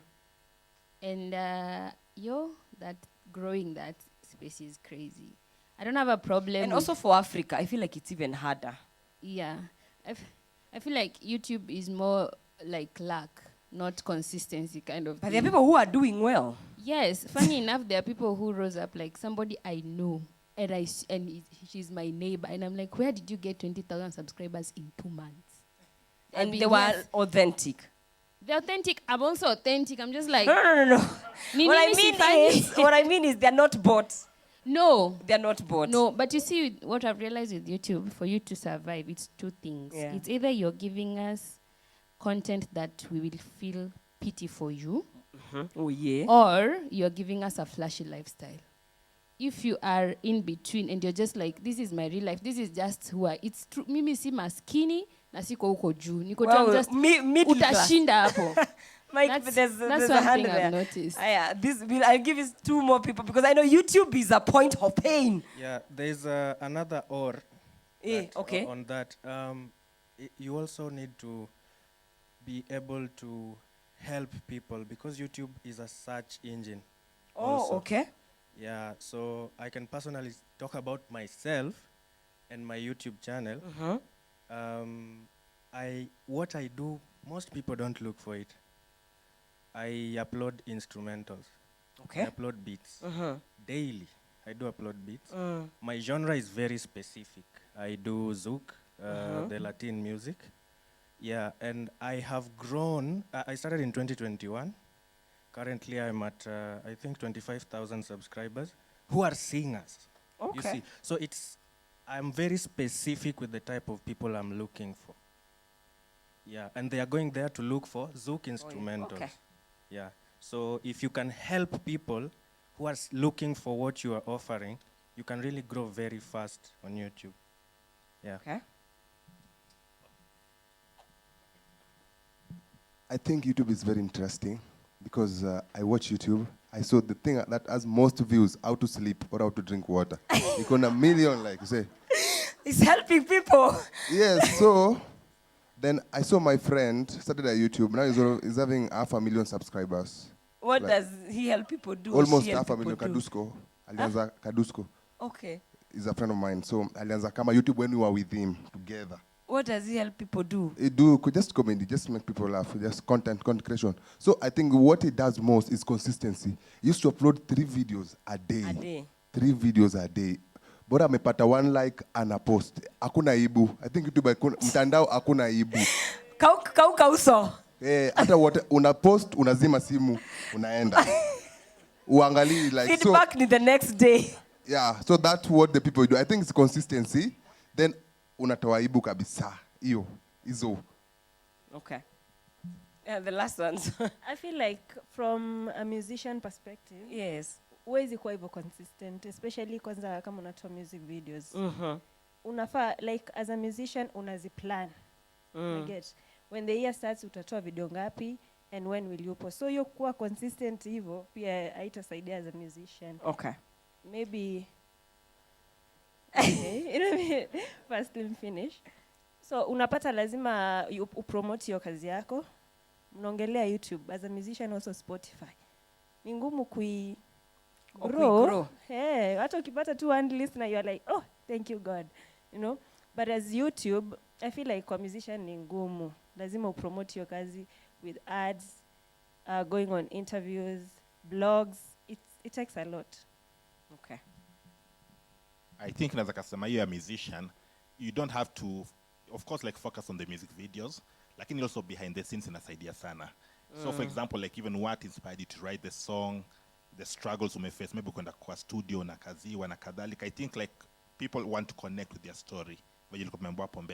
So like I think like if you just think like this, the content, this the brand I'm pushing, every little detail that is connected to that, watu wanataka kuona. Yeah. There's something when we're talking about strategically positioning, I didn't touch is your bio or your profile, which is very important. Because we can write, fine, on our bios or on Insta and all that. Those are very short ones, right? But when you are sending out to people, now you're here, you've drawn your one photo or whatever, you've created several projects for yourself. And you're pitching yourself to different people. You need to be able to package in that. When I receive it, that's what I was saying visually, when you have those images, has it been put together well? Will I be able to get something from it? Because remember, if you're going to any media, because nowadays even people who are doing podcasts, we can still call them, it's media. Are you helping them bring out the story in you? How have you written your bio? How have you documented the projects that you have done, and have you put them together since when you started? What's your journey like? Have you presented it in a way that it will help you go? There are people who I struggle. Now MC, what boy? Hey, let me invite you to this other side of the world. Especially akiwasani tuandikieni bios. Muna tutesa.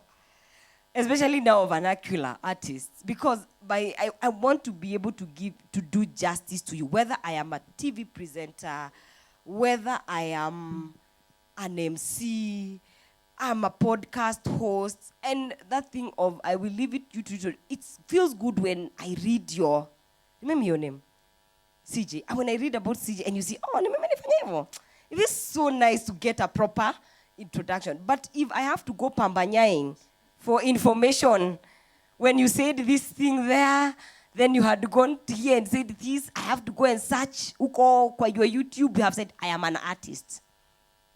How are we going to help you?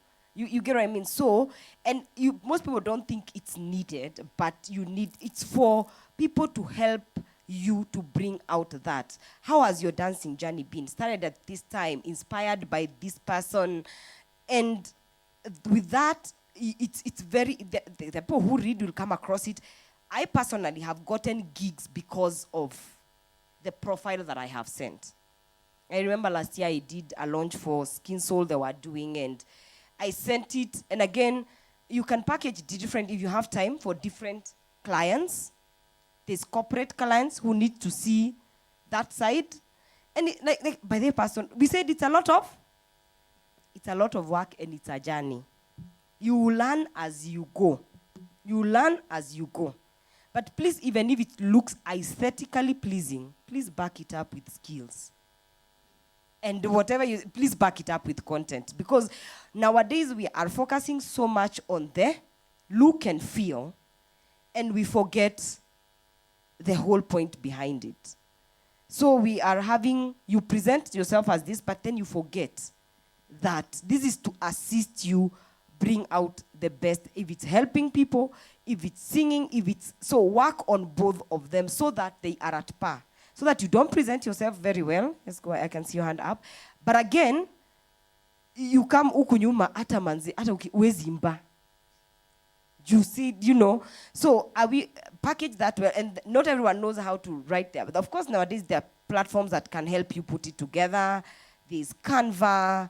You can ask ChatGPT, there's this for you to package it for you well. But also you can go ahead and get a proper graphic designer to help you to do that. And it's good. For people who want to be recognized globally, work on a website that is well done. You might ask, do I need to have, does everyone need to have a website? First of all, there are very, people who run, I don't know what happens. It's sometimes you who is hosting for you, they have disappeared, have experienced headaches with the websites. But it's an additional thing that is good. It can, especially if you want to collaborate and partner with people who are not here, they are very keen on searching you and searching your website and what have you. And the website, you can control what you've put there, so it even becomes easier. If you have a website and you've put a part of bio there, it becomes easier for someone to go and just get that information, and now they can generate questions from the information.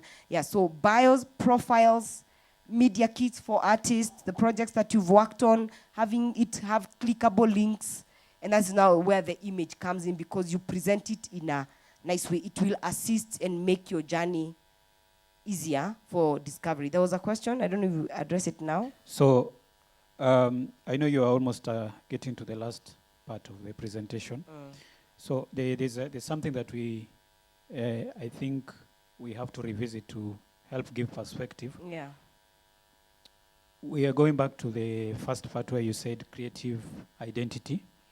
So is it okay for a creative to just copy an exact, let's say a musician? You said Nathaniel Bassey, you like the way he does his branding. Is it okay for someone, since it's a lot of work and not everyone will have money to get a brand strategist, can I go and just check what Nathaniel Bassey does? Example, the way he dresses, the way he does his videos, for me to get direction for my brand. You can borrow, yes. It's okay to borrow, but don't copy that. Where is the problem with that? If I localize it? Well, I know because there was an issue where I remember Diamond borrowed from which video? Yeah, there was Tanasha dancing in it. The video they've done. There's a video he borrowed. Kwanza Diamond anafanyanga copy and paste. Huyo afichangi. Is it a problem? In terms of branding, we are not talking about it. It is a problem in terms of branding because it's for him, especially for a person of that caliber, you surely have the money to get a creative team behind you that can assist you come up with creative ideas. So don't copy paste, tweak it to fit. And also in terms of Muvalile, is your body Nathaniel Bassey the same?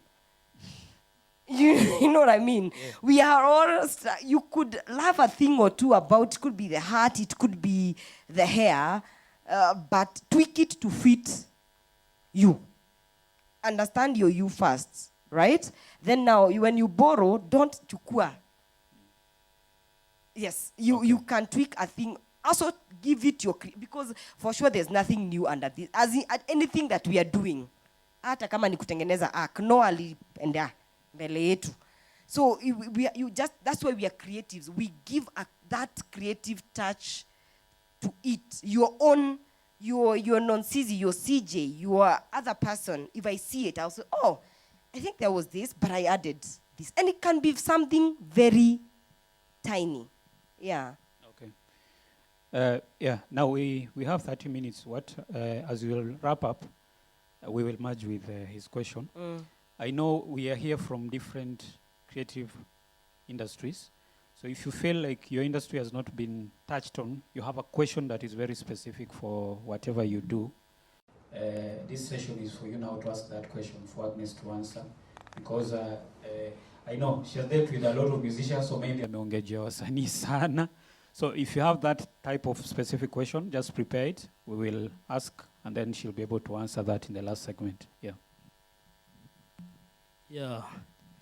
So wakati tulikuwa tumeanza na intro ya kujijulisha, ya kujiweka wazi kwa majina, nilijipata nimeongea Kizungu. So nikafeel kama sijafunguka vizuri. So sasa ndio wakati nataka nifunguke. Jo kila mwenye ako hapa naona anashusha Kiingereza vizuri. Na mimi ni Mswahili. Mimi si Mswahili, mimi ni mzaliwa wa Busia, mimi ni Mluya. Ngoja. So lazima niseme hivyo so that mjue kwamba mimi pia nimetokea kule kwa ko. Na mimi ni msanii na hata wimbo zenye mimi naimba Mungu amenisaidia mpaka mahali nimefika kupitia hiyo TikTok yenye tumeongelea. Nimependa kila kitu ambayo imefanyika na venye nimeisikiza imenijenga tofauti sana na venye nimekuja hapa. Kwanza na appreciate kwanza kuletwa hapa na Chizi Busy. Yaani ukisikia Chizi Busy ni huyu ndo chizi wa machizi. Yeah. So mimi pia kupitia hiyo TikTok ilikuwa ni kama nilianza kuifanya kwa sababu ya naona mbona ni kama watu wengi wanaifanya. Lakini mimi nikaingia kwa freestyles na siku moja nikapost freestyle na ikashoot. From there kila mtu akakuwa na badge in kwa account yangu kwa sababu anategemea mimi nitatoa freestyle mpya.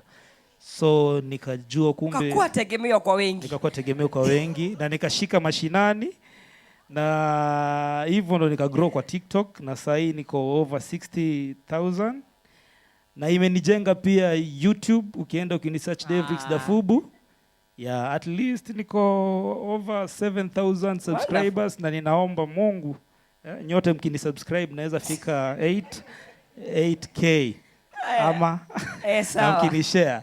So kitu yenye nilikuwa nataka kusema ni kwamba kuna mwenye amesema kwamba ati you can grow YouTube kwa kupost paka behind the scene. Yeah? Lakini kitu mimi naamini ni kwamba hata media yenye yani radio, mimi nachezwa Radio Maisha, naambiwa na shangaa nimechezwaje huko na sijawahi kuwa na hiyo link ya kufika huko, ni kwa sababu ya kitu nafanya.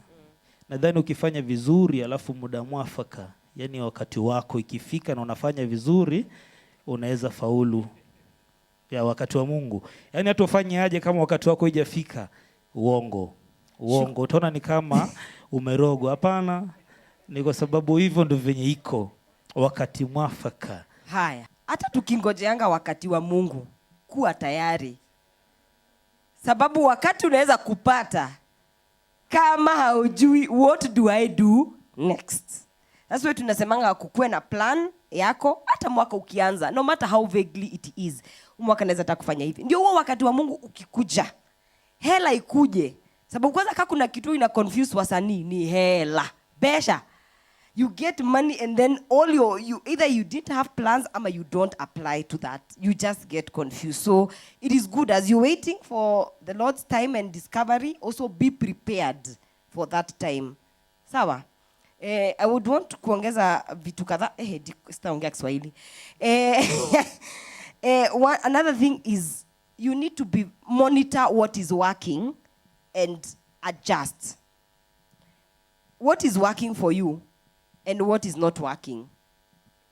What is not working, ask yourself. Try to ask yourself, why is it not working?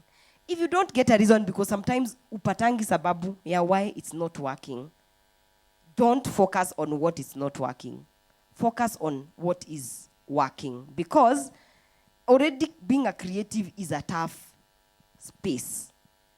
It is a tough space. So you need to invest at least, and it feels good when you're seeing reciprocity, even if it's kidogo.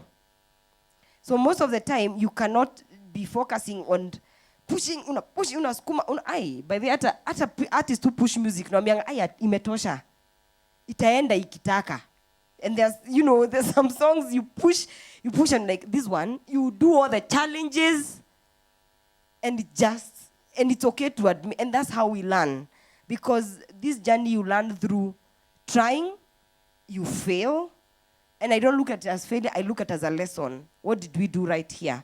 Did we engage the right producer? Did I engage the right publisher? Did I engage the right influencer? Like the way you've mentioned, you learn, okay, it's not about the numbers, it's about the connection. So you borrow from that. What is working, you go on. So that you don't have a lot of frustrating, bitter moments about your personal brand. And for sure, something is working. And it could, inaweza kuwa ina work. Someone applies this and it works for them. Wewe jaribu. Inabafu. That's why even when someone comes to me, and like I said, there's a quagmire to creativity that we can never unlock. What you can do is being prepared for the moment. It's having the personal brand rights, knowing how to communicate. It's having good branding photos, good bio, just quality and not quantity. Because again, you could just be putting work out there. Are you putting quality? And again, if you notice that, like I said, there's a lot of investment that goes into it that we don't talk about. Time and resources. Resources could be people, it could be financial resources. So it's very important to know this works for me, and I've seen artists who sometimes they find it hard to budge and try something new. Also, don't let it funga you. Don't let it, say this is what is working at the moment. You can try something new. If it doesn't, you come back to it. Does that make sense? Then on socials and anywhere else, feedback is very important. Read your comments. Please read your comments. You're okay, after we upload unatupa simu huko, the next day come back and read. See what people are asking for. Because sometimes you even get ideas from people. Like on my show on Mondays, I bring a doctor, and I usually people say, bring us to us a specialist to talk about this. We want to, and if it's one person, imagine that is the one person who felt the need to give you feedback, and it's always ignore you too much, so you can try. If they give you feedback about lighting, if they give you feedback about we couldn't hear the volume, try to do this. So read your feedback, read your comments. It will help you a lot to know what is there. You can avoid burnout by doing batch content, like block a day. If you're a content creator, say, Leon, it's the day to create. And again, I know our creative juices are it's a catch-22, because there are days that creativity will apply, there are days that discipline will apply. Because if we all rely on creativity, how many times do you wake up and feel motivated? Very few. So there are days that you will rely on discipline. There are days that you have blocked. It's a day to create. It's a day to meet this client. But my creative juices are under the table. It could be that time you have one comment, but it will take you discipline to say it's for the bigger goal, and you wake up and you show up. So creating content in batch is very good. Like when I used to create for my YouTube channel, I used to block a day. I used to book guests, and I do that so that even resource-wise, it's more affordable. Even if you're having someone that you are partnering with or you're leveraging, they could be giving you a studio, they could be giving you editing services. It makes their work easier. Because again, it's not all the time that we pay cash. There are times that you will leverage, and that's where even networking comes in. That's why you need to know who does what and what value am I giving them. Some people you not give them money, but you could work with them and make sure that you give that one person value when you're leveraging. There's collaboration, there's leveraging, and also it's a catch-22 to it, because you'll tell someone, this is Agnes, I do this. If I work with you in this studio, we could do this for this period of time. This is how we can be able to work together. So sometimes it's not just, if you don't have the resources, what are you going to do? There is that, leveraging on the networks, on the connections. There's someone who accessing a certain publisher is so easy for them.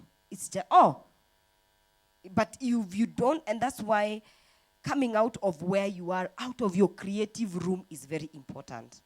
Out of that studio. Out of, even it could be in yourself. I was seeing someone who was teaching people the art of networking when you go for event. To some of us, it comes naturally because you go talking to everybody who was in media, we've been taught. But to some, you learn literally how to break ice, how to have small talk. The people struggle with small talk. Why is the weather like this? But I'm hearing it's very easy because if you just touch the government, you have connected with you guys open up to each other. But it's an art. And because creatives, it's a business. You need to learn how to do that. And also, before even other people come and sell you, are you able to communicate what you do? And you see, there are people who are very, and it's so sad. Skill-wise, hawezi warate. Like, mkiekwa na huyo mtu nasema, hey. But you wonder how they have managed to, anaenda tu. There's something they've learned that there's power when you learn how to communicate your personal brand to people. Not in a pushy way, because there's another way that, slowly. But in a way that communicates, I have value, I can add this, and knowing not to be desperate, just giving it a little, and then waiting for them. And it doesn't have to materialize that then. By then, let me tell you, your personal branding journey could materialize even in the whatever year. But there's someone that it will materialize in the second year. That's why it's very important. You can borrow leaf from whoever, you can watch other people's journey, but understand, because our limitations are not the same. Our strengths are not the same. And remember the other environmental things, other outside things that we have not talked about that really influence. You could have sometimes, I saw, who watched Joy Candy's interview saying there's a time she had a whole bout of depression. 45 days, she didn't leave the room, she didn't create. And remember, that's a creative. So all of us have those moments, and most of the time we don't get to know the murky side of it. We get to see what has been fronted to us. We get to see the campaigns. We get to see, but you don't know that person has had to send that bio to that agency for how long. You don't. You don't know they have had to pursue that model for how long so that they can make that outfit for them. You don't know how many pieces they don't sell. So don't feel like your personal branding is, no, it's every day. There are days that are very good. There are days that you have to remind yourself, discipline will apply. But there are principles that you can apply that are across board. Quality, tell your story, be authentic, appreciate feedback, even if it's bad feedback. No, the people who say things in a very mean way, just know it's not personal.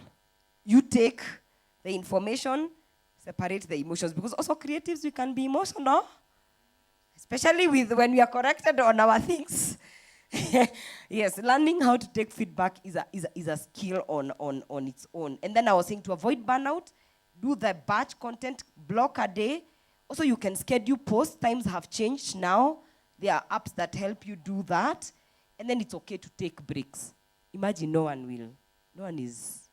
it's never that serious. If you feel like, because again, you need to be in a certain space of mind to be able to create. So if you need be, take that break so that you can rejuvenate and you can come back as a healthier you, as a better you, because the more you're better, the more you're able to give us better. I don't know if there's anything that I've left out. I can open now for questions. Yeah, so. Oh, wait. Hey, can we finish that one? Rate card. First of all, okay, let me speak from experience. I avoid sending a generic rate card because understand the need first. Okay, I've gone too far. What value are you offering? Let's start there. know the value that you are offering as a person. If it's co-writing a book, if it's dancing, if it's interior design, if it's governance and policy, someone needs you to go and demystify for them whatever it is. If it's producing, whatever it is, know the value that you are offering. Number two, the people who look at experience, because, and that's, it could be because you could have freshly come out of it, but you're very good at it. So sometimes experience, but because the longer you have the experience, you cannot charge as someone who is new. And sometimes when you're new, you need to get out there. So sometimes you'll take a price for you to be able to do a job so that you can show you have experience. We are together. So there are gigs that I have taken knowing hapa nimejianda, under quote, it's not my worth. Because you deep down, you know what you can deliver. But from there, you have many eyeballs to you because you have to show you have hosted an event. You have to show you have done a graphic poster. You know what I mean? So you improve as you go. And the thing is, there's no standard rates. It's a very quagmire. And people are very sneaky about how much they charge. I saw this with content creators discussing, yani ni ngumu mpaka kuambia mtu, hii campaign nilichaji. For my stories, me I see people charge 500 shillings. There are people who charge 2.5. But again, look at the conversion again. Because I could have many eyeballs to me on my stories, but is it translating to? And you can do an experiment, especially for socials. Look for someone, tell them, let me do it first for testing. Give me that product if it aligns with you. Let's see how it does. So that then again, you're able to understand when I'm saying this will work. Now this is for social media. This will work. Have you tried it out? Has this someone gotten clicks? Have they gotten, and also understand what the client is looking for. There's a client who's looking for awareness. There's a client who is looking to sell. Yeah? And of course, now that comes in. Because I'm an influencer, do I influence people to buy? Do I influence people to know? I don't want to get into that because it will be a lot. But one is, like I said, sometimes understand the value you're giving. Your experience, again, will matter because producers who have done this for 10 years will not charge as a producer or someone who has done this. So again, you will go as you're going. How much does the client have? Because there's a situation of a client who has, say, 50,000, but monthly. So in an year, probably you know, I'm going to get from this client. They don't have a lot, but they have small that you will pick over time. And then what do they need? Whatever they're asking for you, do you feel like, you know, there's some money you work for and you feel like, hey, hapa wameni short change. So get to understand. Clarity is very important when you're sending a rate card. Please understand, what am I doing? How many people am I? Ask all those questions depending on the field that you're in, so that you do it from a point of information. You don't overquote and you don't underquote. Depending on the relationship you have with the client, or when they call you, there's a way you can gauge. Ask them, do you have a budget that you're working with? What is the range?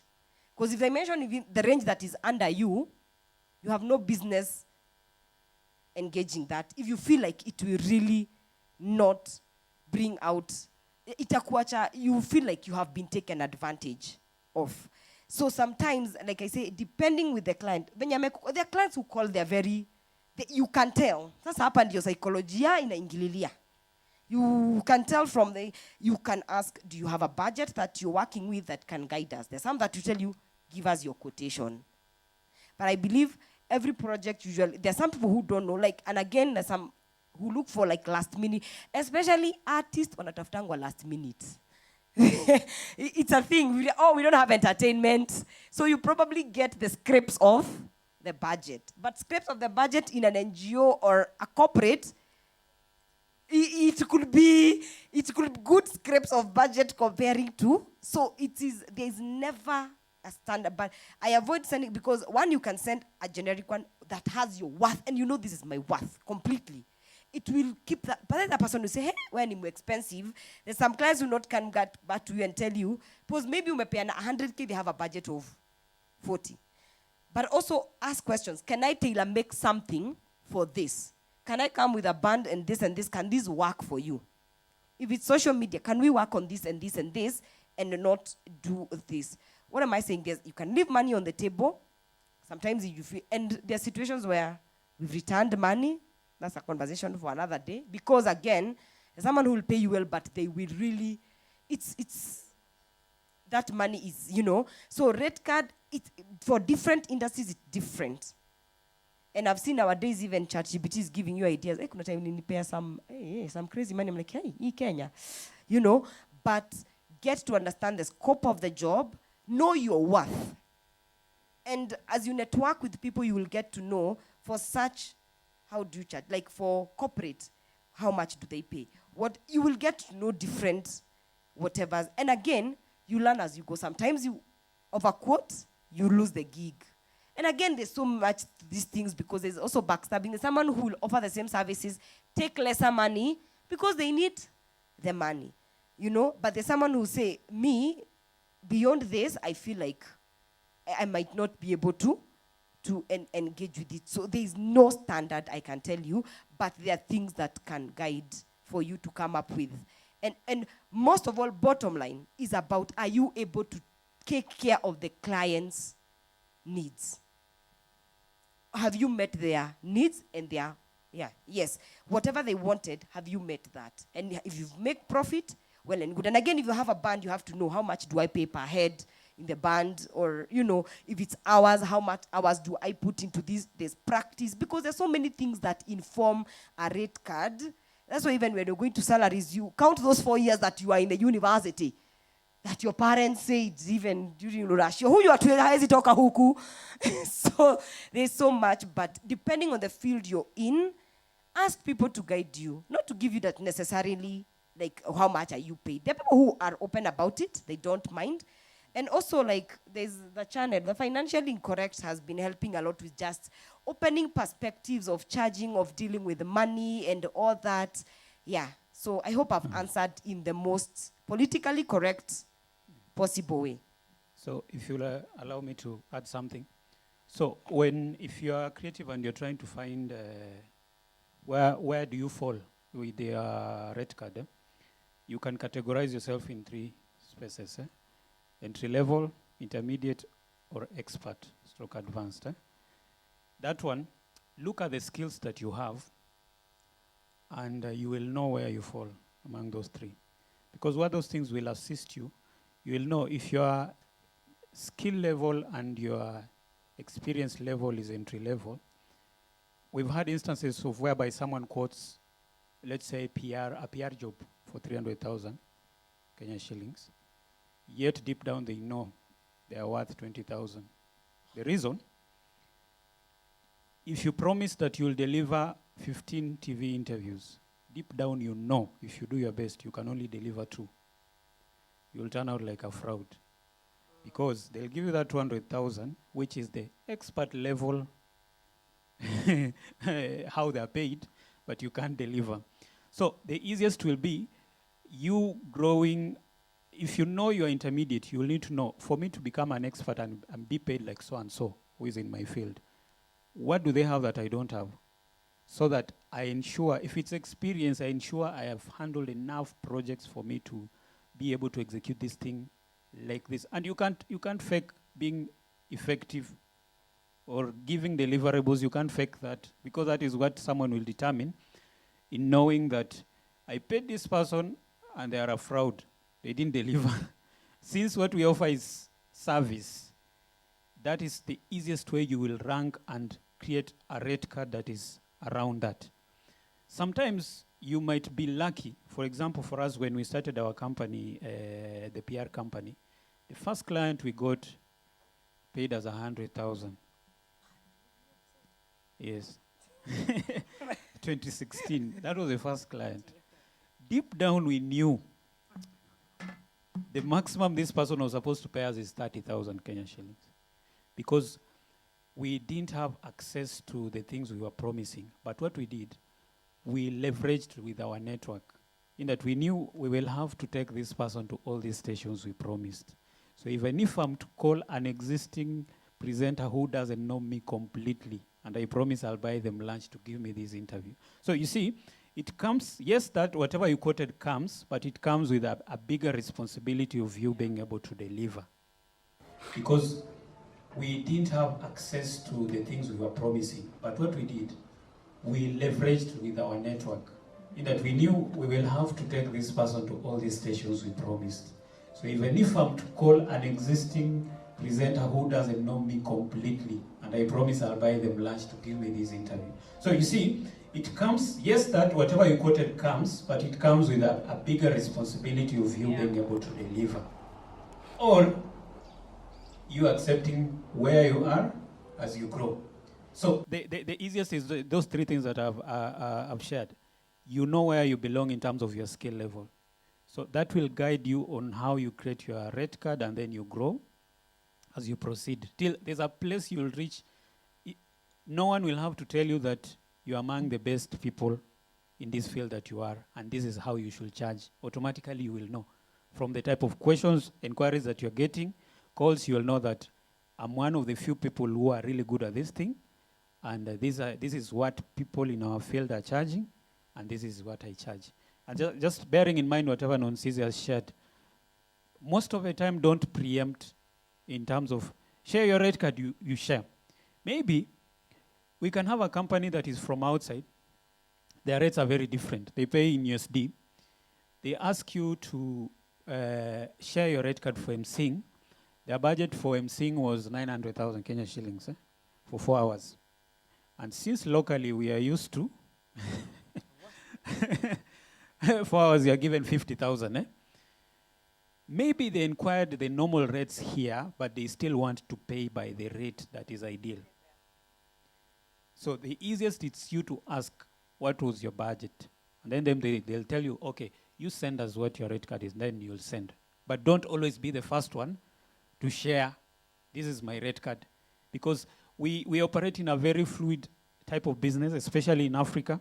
We love kufinya. Yani hata kama budget iliapproviwa kwamba ni hii, you find someone equal, lazima tu but they tufinya. want to. Yes. So it is us learning the environment within which we operate and always leveraging from that. Yeah, so we're opening for the questions that we had said.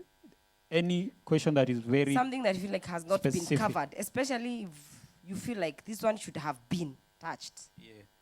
Let's start with this gentleman and then utaongea wa mwisho kwa sababu umeongea. Yeah, thank you. I did not introduce myself because I came in a little bit late. My name is Ibalai. I'm a contemporary artist.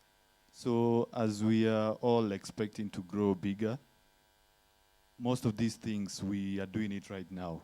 But after some time, you'll have to delegate these duties to professionals who understand it better. So how much control are you supposed to be comfortable giving out to these experts on branding you to the outside world? Yeah, thank you. Okay. Where is the line? Okay. Mike, do you want to help with that? Before I bring in I feel like you've handled management and you have been given control to a certain level. Talk from a manager's perspective, now maybe I can weigh in from a creative's perspective. So in which field are you in? You draw. You paint, okay. So when you're looking for professionals, what type of professionals do you look for in your specific field? Okay, okay. Now, as a creative, you are the owner of the vision. You are the person who has what you want in the raw form.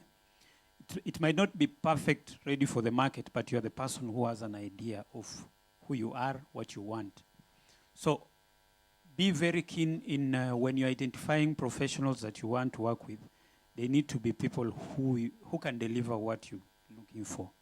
Not, it can be someone who is working with Mike Soy, but if you work with him, you guys can't work because of how you are, what you want to achieve with your brand. So number one, you need to take your time in researching about those specific professionals. Feel free to ask them for their profile so that you can read through what type of projects have they done, what type of clients have they handled, so that by the time you're bringing someone on board, it's someone who can deliver what you're looking for. Number two, when you are bringing on board a professional, be very clear with what you're looking for in explaining to them that I'm looking for a photographer, but my field is black and white. So all my photos that I share, an example, it's black and white. And there's no over editing. I love my photos in their raw form. You know, now you've given someone a script. Not bringing on board a professional and you tell them, do you? I've employed you to do what you're good at. It's too general, you see. Number three, the creative aspect, how far you can give them. It is you to set the tone of how you guys will engage. The sense that I'll be working with you on project-to-project basis. For me, if I need, if I get you, let's say, for example, I'm doing an exhibition, and my photographers, I expect them to be here for 4 hours. See technical appearance in that anakuja 1 hour na amenda. You see, now it is you who is dictating on how you work. If you experiment with them for the first time and you see, I can't work with this person because hatuko aligned, you let them go and you look for another one. So most of the time, it is you to set the tone of the type of relationship, not from a bossy point of view, from a professional point of view. We operate in an environment, the creative space is very informal, and we tend to be informal in everything, even in things that we are not supposed to be informal. For example, you get a manager, you guys operate from word of mouth. Unajua ni bro, hawezi niangusha. That is business. So it doesn't mean that you don't trust this person, and there's something they'll pick from you. Even if it's the first time they're engaging with a visual artist who is professional, you are helping them in the next engagement. They will know, we have a few people in this field who are professional, and I must up my game so that I can get such clients, 20 of them, and I'll be good. Because hakuchelewa kunilipa, I told them that my deposit is this, they paid. So it is you to set the tone, and all else will fall in place. I hope I've answered. Kuna kitu cha kuongeza? Not really, but like I said, and Mike said, you're the owner of the vision. And also there's a time I had mentioned, know what they are doing. Understand, because some of these things you've been doing them. Whether it's a social media manager, because they have to get it from you. Most people want to just be baby girls and baby boys. Everything will be done for them. Yeah, so know what they are doing and put in your work so that you don't bring them on board and then they look like they're not doing anything and then you're not playing your part. Yeah. I have a question. We all have dreams of working with certain brands, having certain deals. And sometimes they may not necessarily approach us. We maybe are the ones who are maybe to pitch and do that kind of thing. So I find pitching for me quite difficult, especially with the creative industry, because like for me, I do lifestyle content, old money content.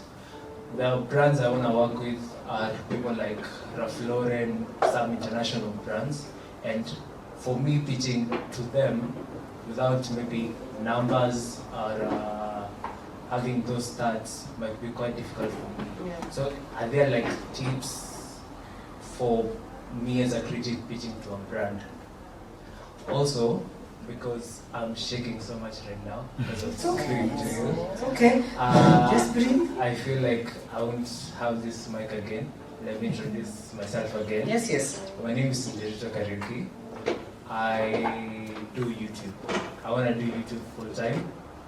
And for that, because I'm very bad at small talk, I hate small talk. And I'm very sure I won't get it. It is you I was saying about. So I feel like I would ask each and every one of you to maybe see my Instagram page and maybe DM me on how we can work together, because I feel like I want to create connections, but I'm not in that position right now to speak to have small talk. Yeah.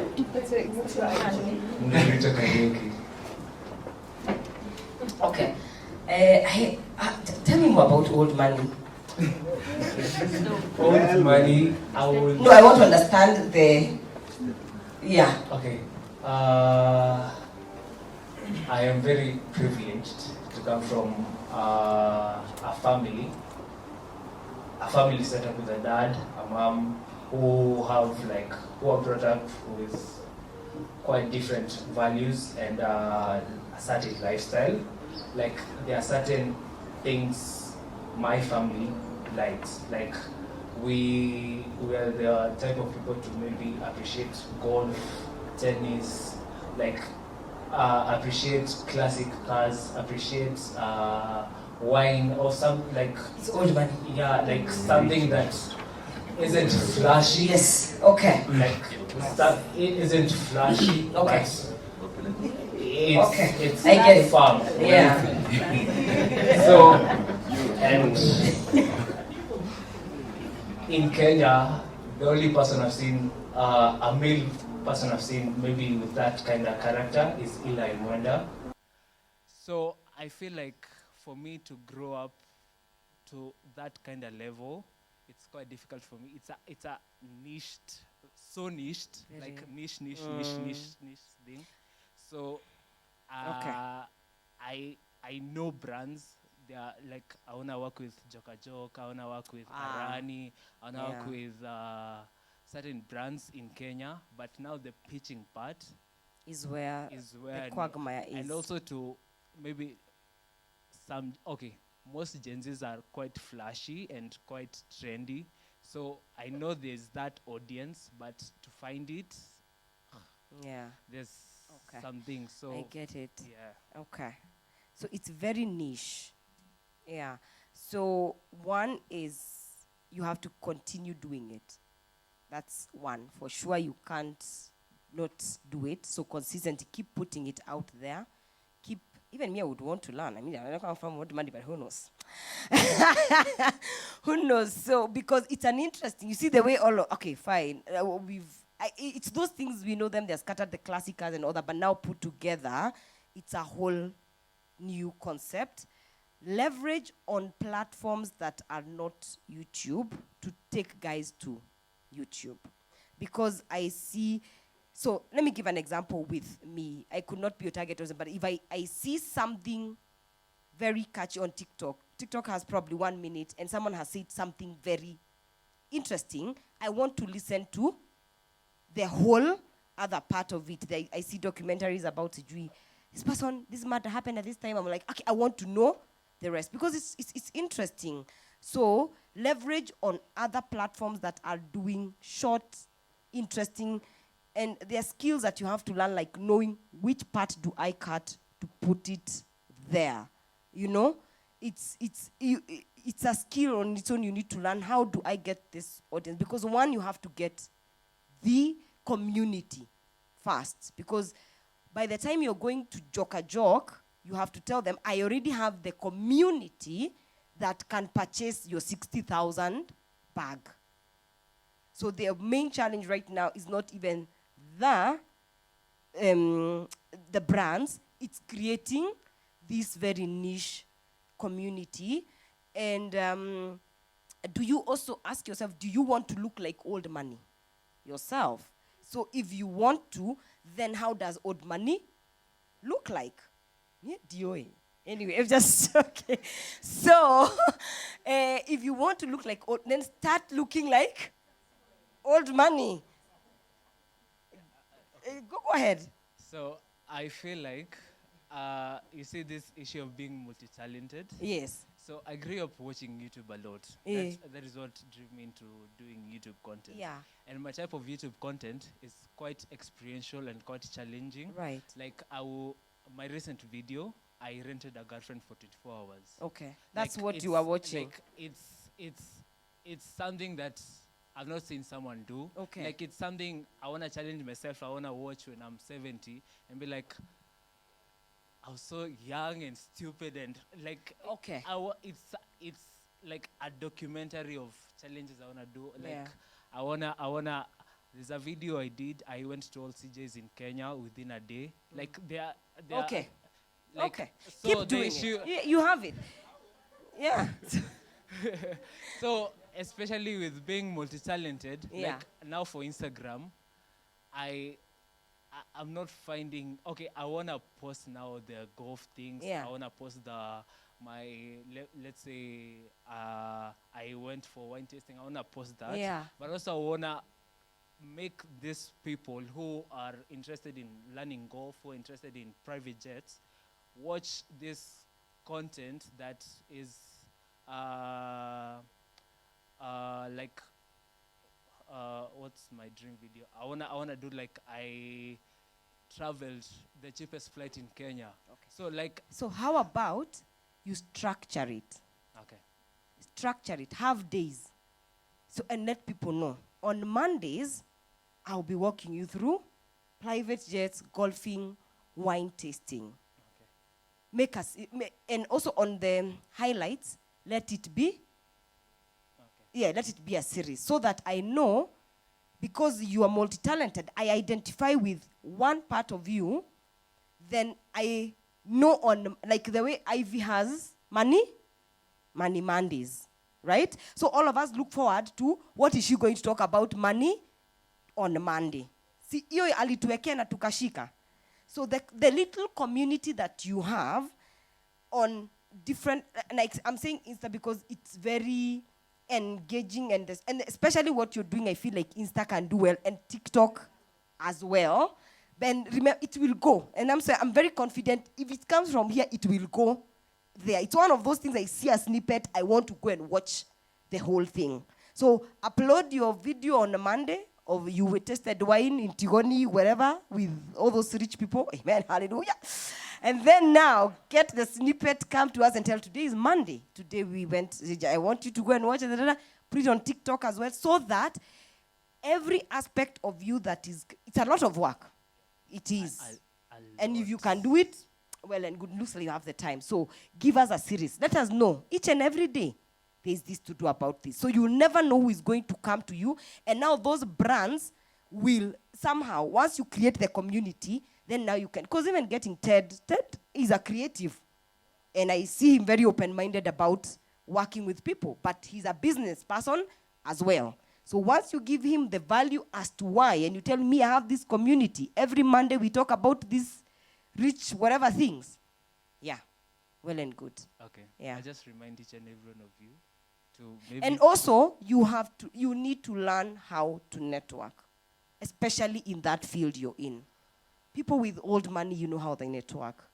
Yeah. Please learn. It might not be now, but please learn. It will take you from, it could be the thing that will catapult you. Okay. Yeah. Okay. And once you know how to figure out even the visual look and brand, like Eli, I see him like, okay, this is more interesting, no?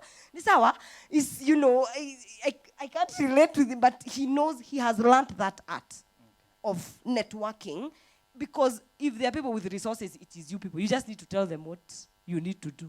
You're set for life. You're good. Okay. Yeah.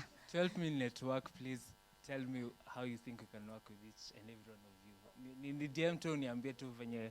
Yeah. Remind guys your Instagram. Nderito karaoke. Nderito karaoke. Nderito karaoke. Okay. Yeah, Nderito karaoke. Lastly, so yes. Your concept will you need a digital storyteller. By that I mean someone who is good at curating whatever you are doing. Yes. You have it in its raw form. So you need people who are very creative in how it can be made interesting. Yes. All that, even it will determine who shoots and edits. Yes. Who does the snippets. Yes. As in, the type of content you're talking about requires someone who is very creative to put it into, to understand the audience, specifically that audience. What do they like aesthetically? How are things presented to them? Because that old money audience, it hates poverty. Yeah. I know that audience, eh? Yeah. They know fine things when they see them, without them being flashy or loud. Yes. So you need someone a digital person, you see, like Butita is very good at, he helps Magunga. So, so you see, I was relating Butita in how vitu za raia, yeye na Mkuru, they are very creative in that you can take to them a raw idea of mass market, and they'll give you an idea of how it can be packaged for that mass market.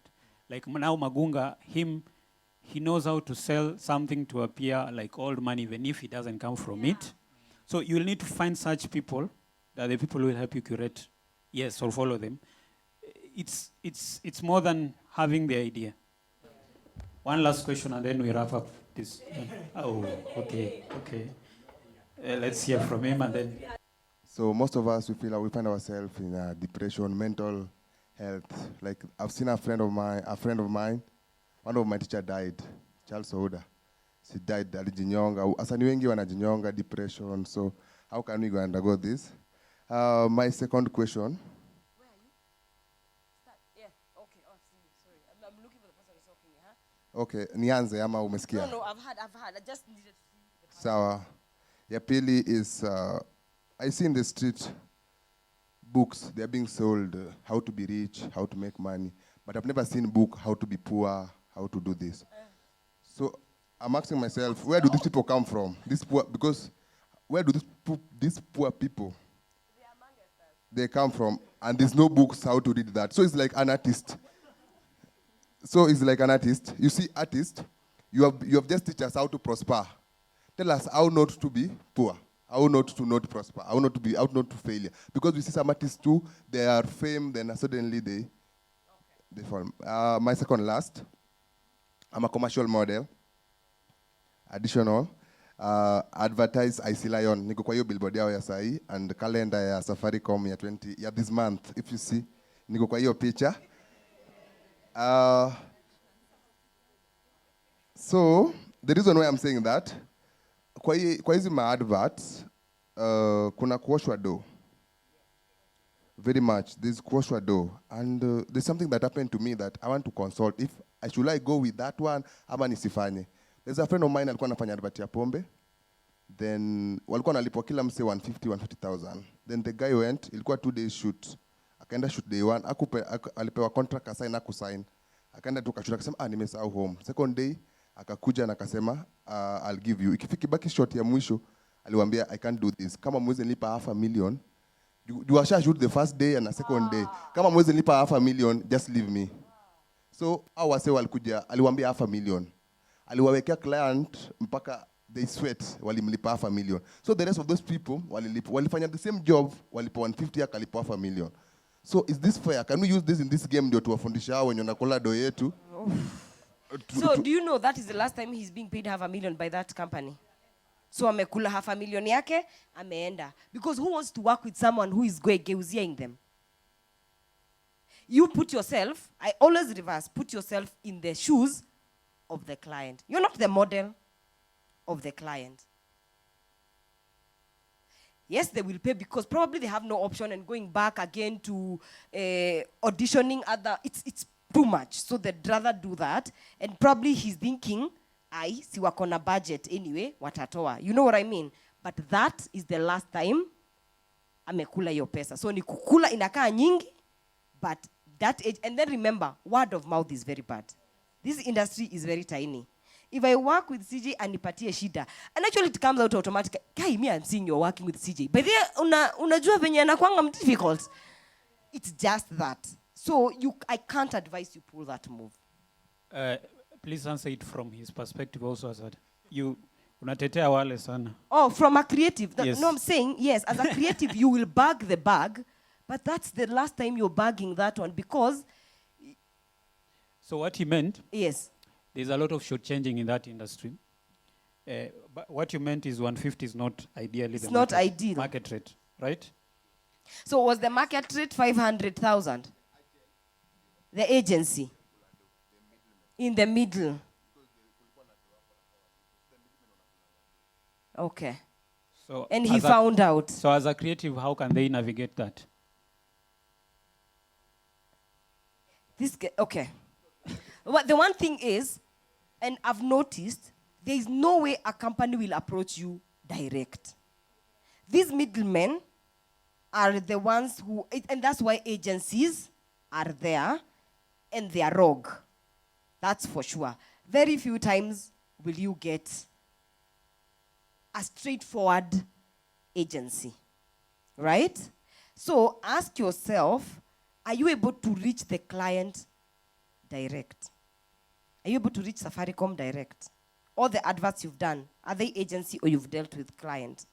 I've dealt with the agency. When I go to the ground to meet with the client, they tell you, no, do your work and go home. And they tell you to deal with? Because, and let me tell you why corporate do that. Creatives also, they have headache. So the agency was meant to come in to bring a solution where they deal with, okay, are you going to show up on time? Are you going to get the right people? Because the corporate doesn't have that. They could have the budget. So it is an area that you need a lot of wisdom for you to survive. Go ahead. I am client liaison when I introduced myself. So I am that middleman, unfortunately. Now, let me tell you, I've worked in agency from after campus until now, in different agencies. I'll tell you from experience. Unfortunately, in Kenya, those are industry standards. Because that is how agencies have survived. They are unfair, and also because we're also very much overworked. That is where that money comes from. By client? No, by our bosses. Yes. Oh, so you don't get a good pay? So no, they're able to leverage from them overworking us because at Ambiwa, okay, my name is Ivy, at Ambiwa, Kina Ivy's team, they're working for the last 72 hours, which is true. So mtatupea maybe half a meter when unasema. Then from that, so washaitisha domo based on people being overworked, watakuja hapa sa kwa models, ndio nyimpe hiyo chwani ama hiyo mbao, 20K whatever. Because that is how it has been. Na venye tu umesema, I will not be in a shoot and allow you to talk to the client directly. But what I can advise you, venye tu she said, ni carve your niche in that way, make connections. Ukikuja shoot, ongelesha mseka mimi. Come kano kujo niambe, Bethe Ivy, how do you know these people? Nini. And that is how you start growing. Because there are people that we have helped. Stories are, we've also worked with production studios. When you're a musician, ndakuorganizia, enda kwa studio utafanya hivo. So, don't, and vinasema, you cannot fight the system, but you can find your way around it. Even though tuna survive by the way. I know. So, thank you. Anyway. just an add up, because I saw something. Niliona place ingine unalipwa 20,000 but they treat you good. Unapelekwa mnaenda kushoot Kisumu, unabebwa na ndege, wanakuhaia hotel, they give you food, alafu unalipa 20,000 lakini food umekula ni kitu kama 100k. So unashangaa, why do they treat me good and they pay me peanuts? Ivy. Okay, ni experiential because okay, inakuanga hivi okay, inakuanga ni saa zingine it's for the experience where it's easy for us to fool. It's not fooling your also eyes. Remember, maybe I could be wrong. Yeah. Those companies have leveraged with hotels. Yes. The rates that you would pay on your own is not the rate. And remember, amujaenda peke yenu. Yeah. So they've been probably discounted, and probably they need to shoot in Kisumu because of maybe the, what do you call it, Lake Victoria or whatever it is. Yeah. I went through depression. So as a creative, we find ourselves in spaces, we interact with people, and sometimes putting out yourself there attracts different kinds of people. So sometimes you may never know who is coming around your space. They could be a plus or a minus. So the first thing that I can add to what she said about covering yourself is pray. Go to God as the first person. God will give you the wisdom. He will show you who's around you. He will show you where to go, where not to go, because different spaces mean different things. Okay? So number one, pray. Hata kama ujui nani yako karibu na wewe, kuna vile tu Mungu anakuondolianga hizo kisirani. Then number two, be intentional about the relationships that you're building. if somebody is projecting negativity towards you, it could be your best friend, it could be your family, just say no. Put that shield around you to what, if somebody is projecting something that is negatively impacting yourself as a creative, because your creativity is your first capital. That's what I would say. That positive energy to create, to meet people, is your first capital. And if somebody who's around you, they are not supporting you, they put negative words about you, they go backstabbing you, imagine, just say no. Usikuwe na hiyo kitu ya tulitoka mbali na yeye, tunajuana nini nini, you know, just put yourself first. Okay? And when things go bad, just venye nani amesema, it's okay to start over again. There is no shame in like starting over, as opposed to tunasikia sijui ati umejinyonga kitu kama hiyo. No. There is no shame in starting. Start over, learn the mistake, and then now build from there. Sawa? Before the last question, I'd like to add something on your question. So it's a digital inclusion product for women. Sorry? Digital fashion,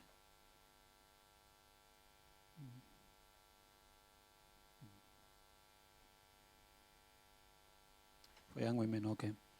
Yeah, so there's another way that you can do that without necessarily it being a loan.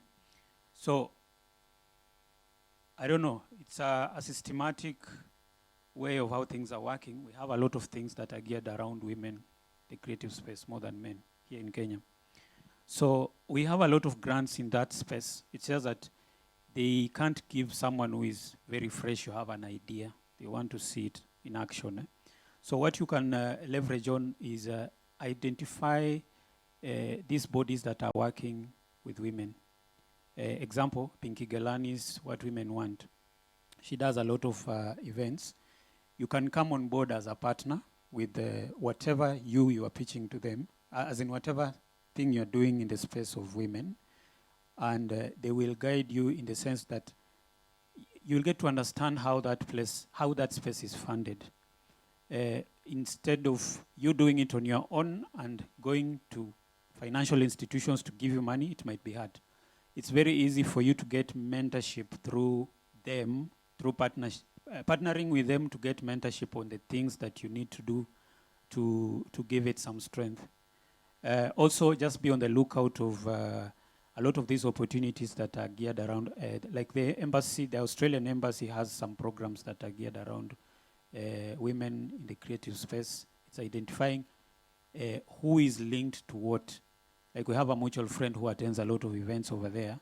It's through us we can connect you, Anyiko. We can connect you to that person. She will tell you who you can speak to. Basically, all these things you'll be doing them so that you can farm up your idea. So that by the time you are seeking for a loan, you've been in that space already. And people have an idea. You've done a lot of panel beating of the idea. Even you've registered it. Because banking, financial institutions are usually the last group of people who will come and support a creative thing. So instead of you starting with them and they'll be the last people, you start with the available thing that is around you. I hope I've tried to just farm up the idea. Yeah. British Council grants for, yes. One last question and we wrap up. All right. Well. Mine is not a question really, but it's a comment. I'd like to say that I've learned a lot today. And I just wanted to make a comment concerning something that the lady over there mentioned about depression. I actually suffered from depression for many years, over 17 years. And it got really debilitating, really tough. I didn't know what to do. I saw all the doctors that I could, but nothing was working. And eventually I tried to end my life, not once, twice, but actually 4 good times. So it was really a difficult season of my life. But, you know, eventually I got out. That's how, by the way, I'm partially disabled. And that's how I ended up with walking with a crutch. But my story has a good ending around 2019. I know it sounds cliche, but I found deliverance from religion. I basically was counseled by some counselors and went ahead and things started really improving. I recommitted my life to Christ and I started seeing a lot of progress in my life and what I felt the Lord tell me was basically that I should stop all sins by his help, the power of the Holy Spirit. And once again, I know it sounds cliche, but it worked for me. I got an immediate joy. And that depression, depression is a very debilitating disease, but it ended. Somehow the joy, it just came instantaneously. And I was like, what just happened? And that joy has never really left me. So since then, I've got into the music industry, or at least I'm trying. I don't have much financing, that's why I came here. I've gotten into learning how to play the guitar, the piano. I've composed 61 songs so far. I've authored a book, which I would like you, Agnes, maybe to review for me, if it's okay. And so I just want to say that there is hope for those of you who might think that things are difficult, and with the creative industry, how things work in the society. There is hope in the Lord, and Jesus is still in the business of helping people even today. And just turn to him sincerely, and he will come through for you. So other than that, thank you. I'm happy to be here. Did you at one point see a professional therapist counselor? You did, okay. 2 of them, great. So it brings me to this point before you talk so that I can firm up. I approach mental health holistically. I'm sure most of you know this. My father, not committed is the wrong word, died by suicide, because now we have to change the narrative. So, and he used to be very prayerful. But there's a bit he neglected, the counseling, the professional bit, the doctor. Because you see, our brain has a composition, medical composition that goes into that. So when you're approaching mental health, depression, anything, look at it holistically. Do the praying, depending on, because I know we are mixed in terms of religion. Whether you're a Muslim, you're a Christian, if you identify with the higher being, that part of you, because all of us have a spiritual part to us, do that. Then, if you can, and I would highly advise, invest in the medical bit of it. It could be psychological if you are not to the level of suicide, because psychologists, psychiatrists are 2 different people. A psychologist will be able to tell if you see a psychiatrist. A psychiatrist prescribes medicine, a psychologist does not. So apply the medicine, the professional help bit of it. Then physical. Work on your physical. Don't just avoid staying in your house, curtains closed, you're not leaving your house. We are meant to be social beings. And it doesn't matter, you don't have to go to high-end, whatever. Pitia kwa mama wa mandazi. Ongea na soja.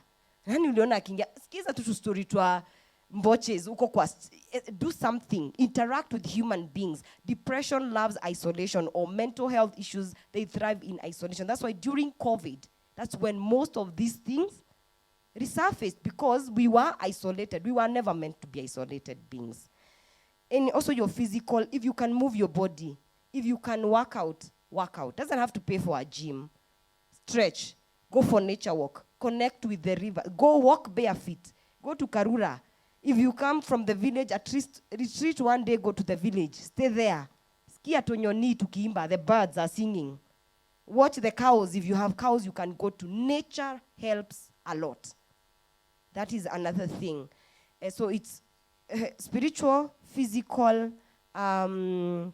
yes, professional, and now a community, so that you will have tackled it a 360 approach, because we might incline on one and forget the other, but they need, even also watch your diet. Yes, that's another thing. What are you eating? Because those things, they keep piling. Don't binge eat. Don't consume things that will spiral you. That's why I also said about what are you taking in. Are you doing things that will skyrocket this thing? Alcohol. Refrain from those. If you know they don't work for you, if you don't know have control over it, they might make the situation worse. So it's a 360 approach for you to remain. And sometimes it's a lot of work, especially if you have a certain background, if you're struggling with addiction. But like I said, there is hope. And also now social is where there is the community. So I look at it like a 360 degrees approach, and it has worked for me. Yeah. I'd like to give my reflection on mental health and add on the importance of taking note of the colors we surround ourselves with, because we affect our moods based off the colors we are feeding ourselves with. Maybe the colors you're looking at, the colors you're wearing, colors we surround ourselves with. There's a huge topic called color psychology. You can dive into it later. Yeah, like for instance, the color yellow stands for happiness. When you are surrounded by a lot of yellow, most people just say, oh, in color ya Wakamba or something. No. Cows always happy. Colors are God-made, not man-made. So yeah, it could be the reason why Kasongo is up there, because he made you all feel so happy. I don't know. Okay. So red gives you radiance. Become vibrant. You surround yourself with red. When you ground yourself in the color brown, your aura becomes that of reliability.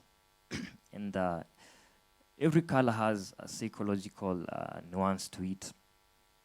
That's such a long topic. Let me just dive into my question. I was thinking, since here in Kenya, most of us are multilingual. You speak your mother tongue, English, Sheng, Swahili, and all those other languages. And all these languages have their own audience. I was thinking, like as me, for being a recording artist, I have some songs I've done in Kikuyu. So when I speak, when I open my mouth, I might come off as someone who's from, who just landed from Moremo. I might also sound as someone who's just right from here, Morema. So I'm thinking, how can I adapt my brand visibility to appeal to both my solid audience, core audience, and also some of this vernacular media, because it's important. I have some Kikuyu songs which I'd like people to hear. Okay. Yeah.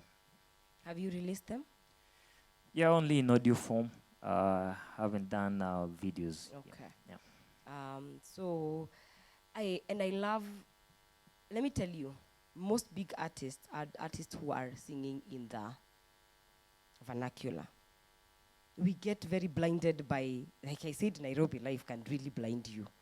But once you get to penetrate and see what is happening, artists who tour are, like where is Samido when he's being fired?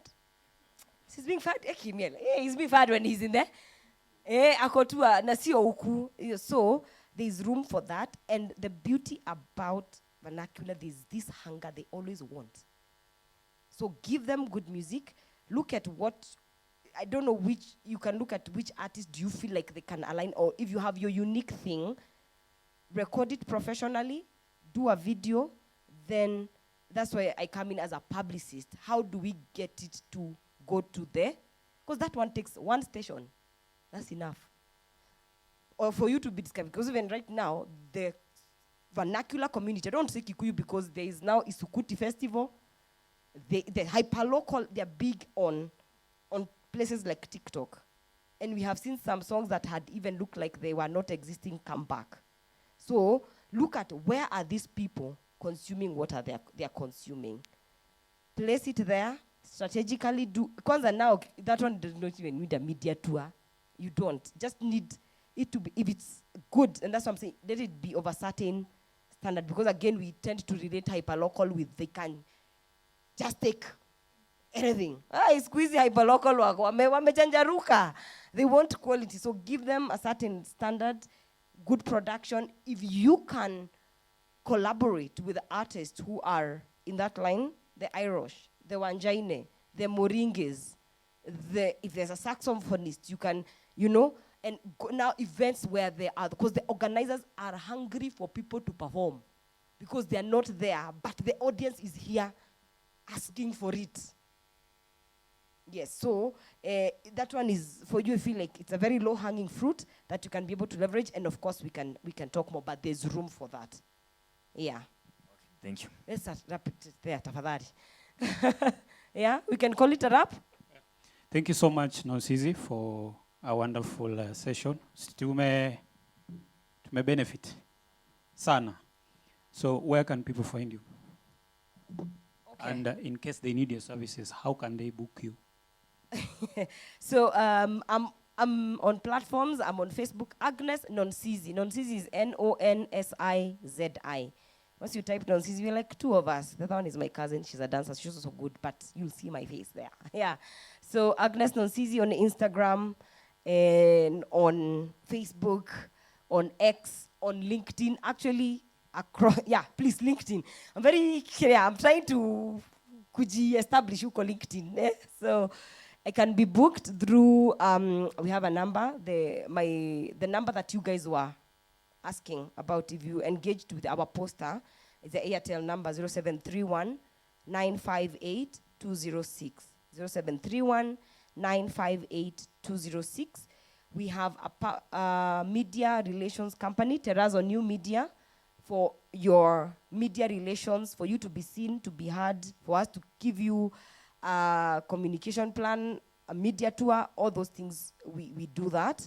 If you need an MC, for sure I am here, and I speak very good Kikuyu as well, so for your ratios and all that, yeah, so have I left anything out? And I reply to DMs, I respond to DMs, because some people want to ask there, yeah, I do. Derito, I respond to DMs. All right, thank you, Agnes. So kindly remember to also follow PPMC's pages, PPMC_Kenya, that is on Instagram. Facebook, Permanent Presidential Music Commission. X, PPMC_Kenya. Yeah, my name is Mike Mtenyo. Also, you can check me out.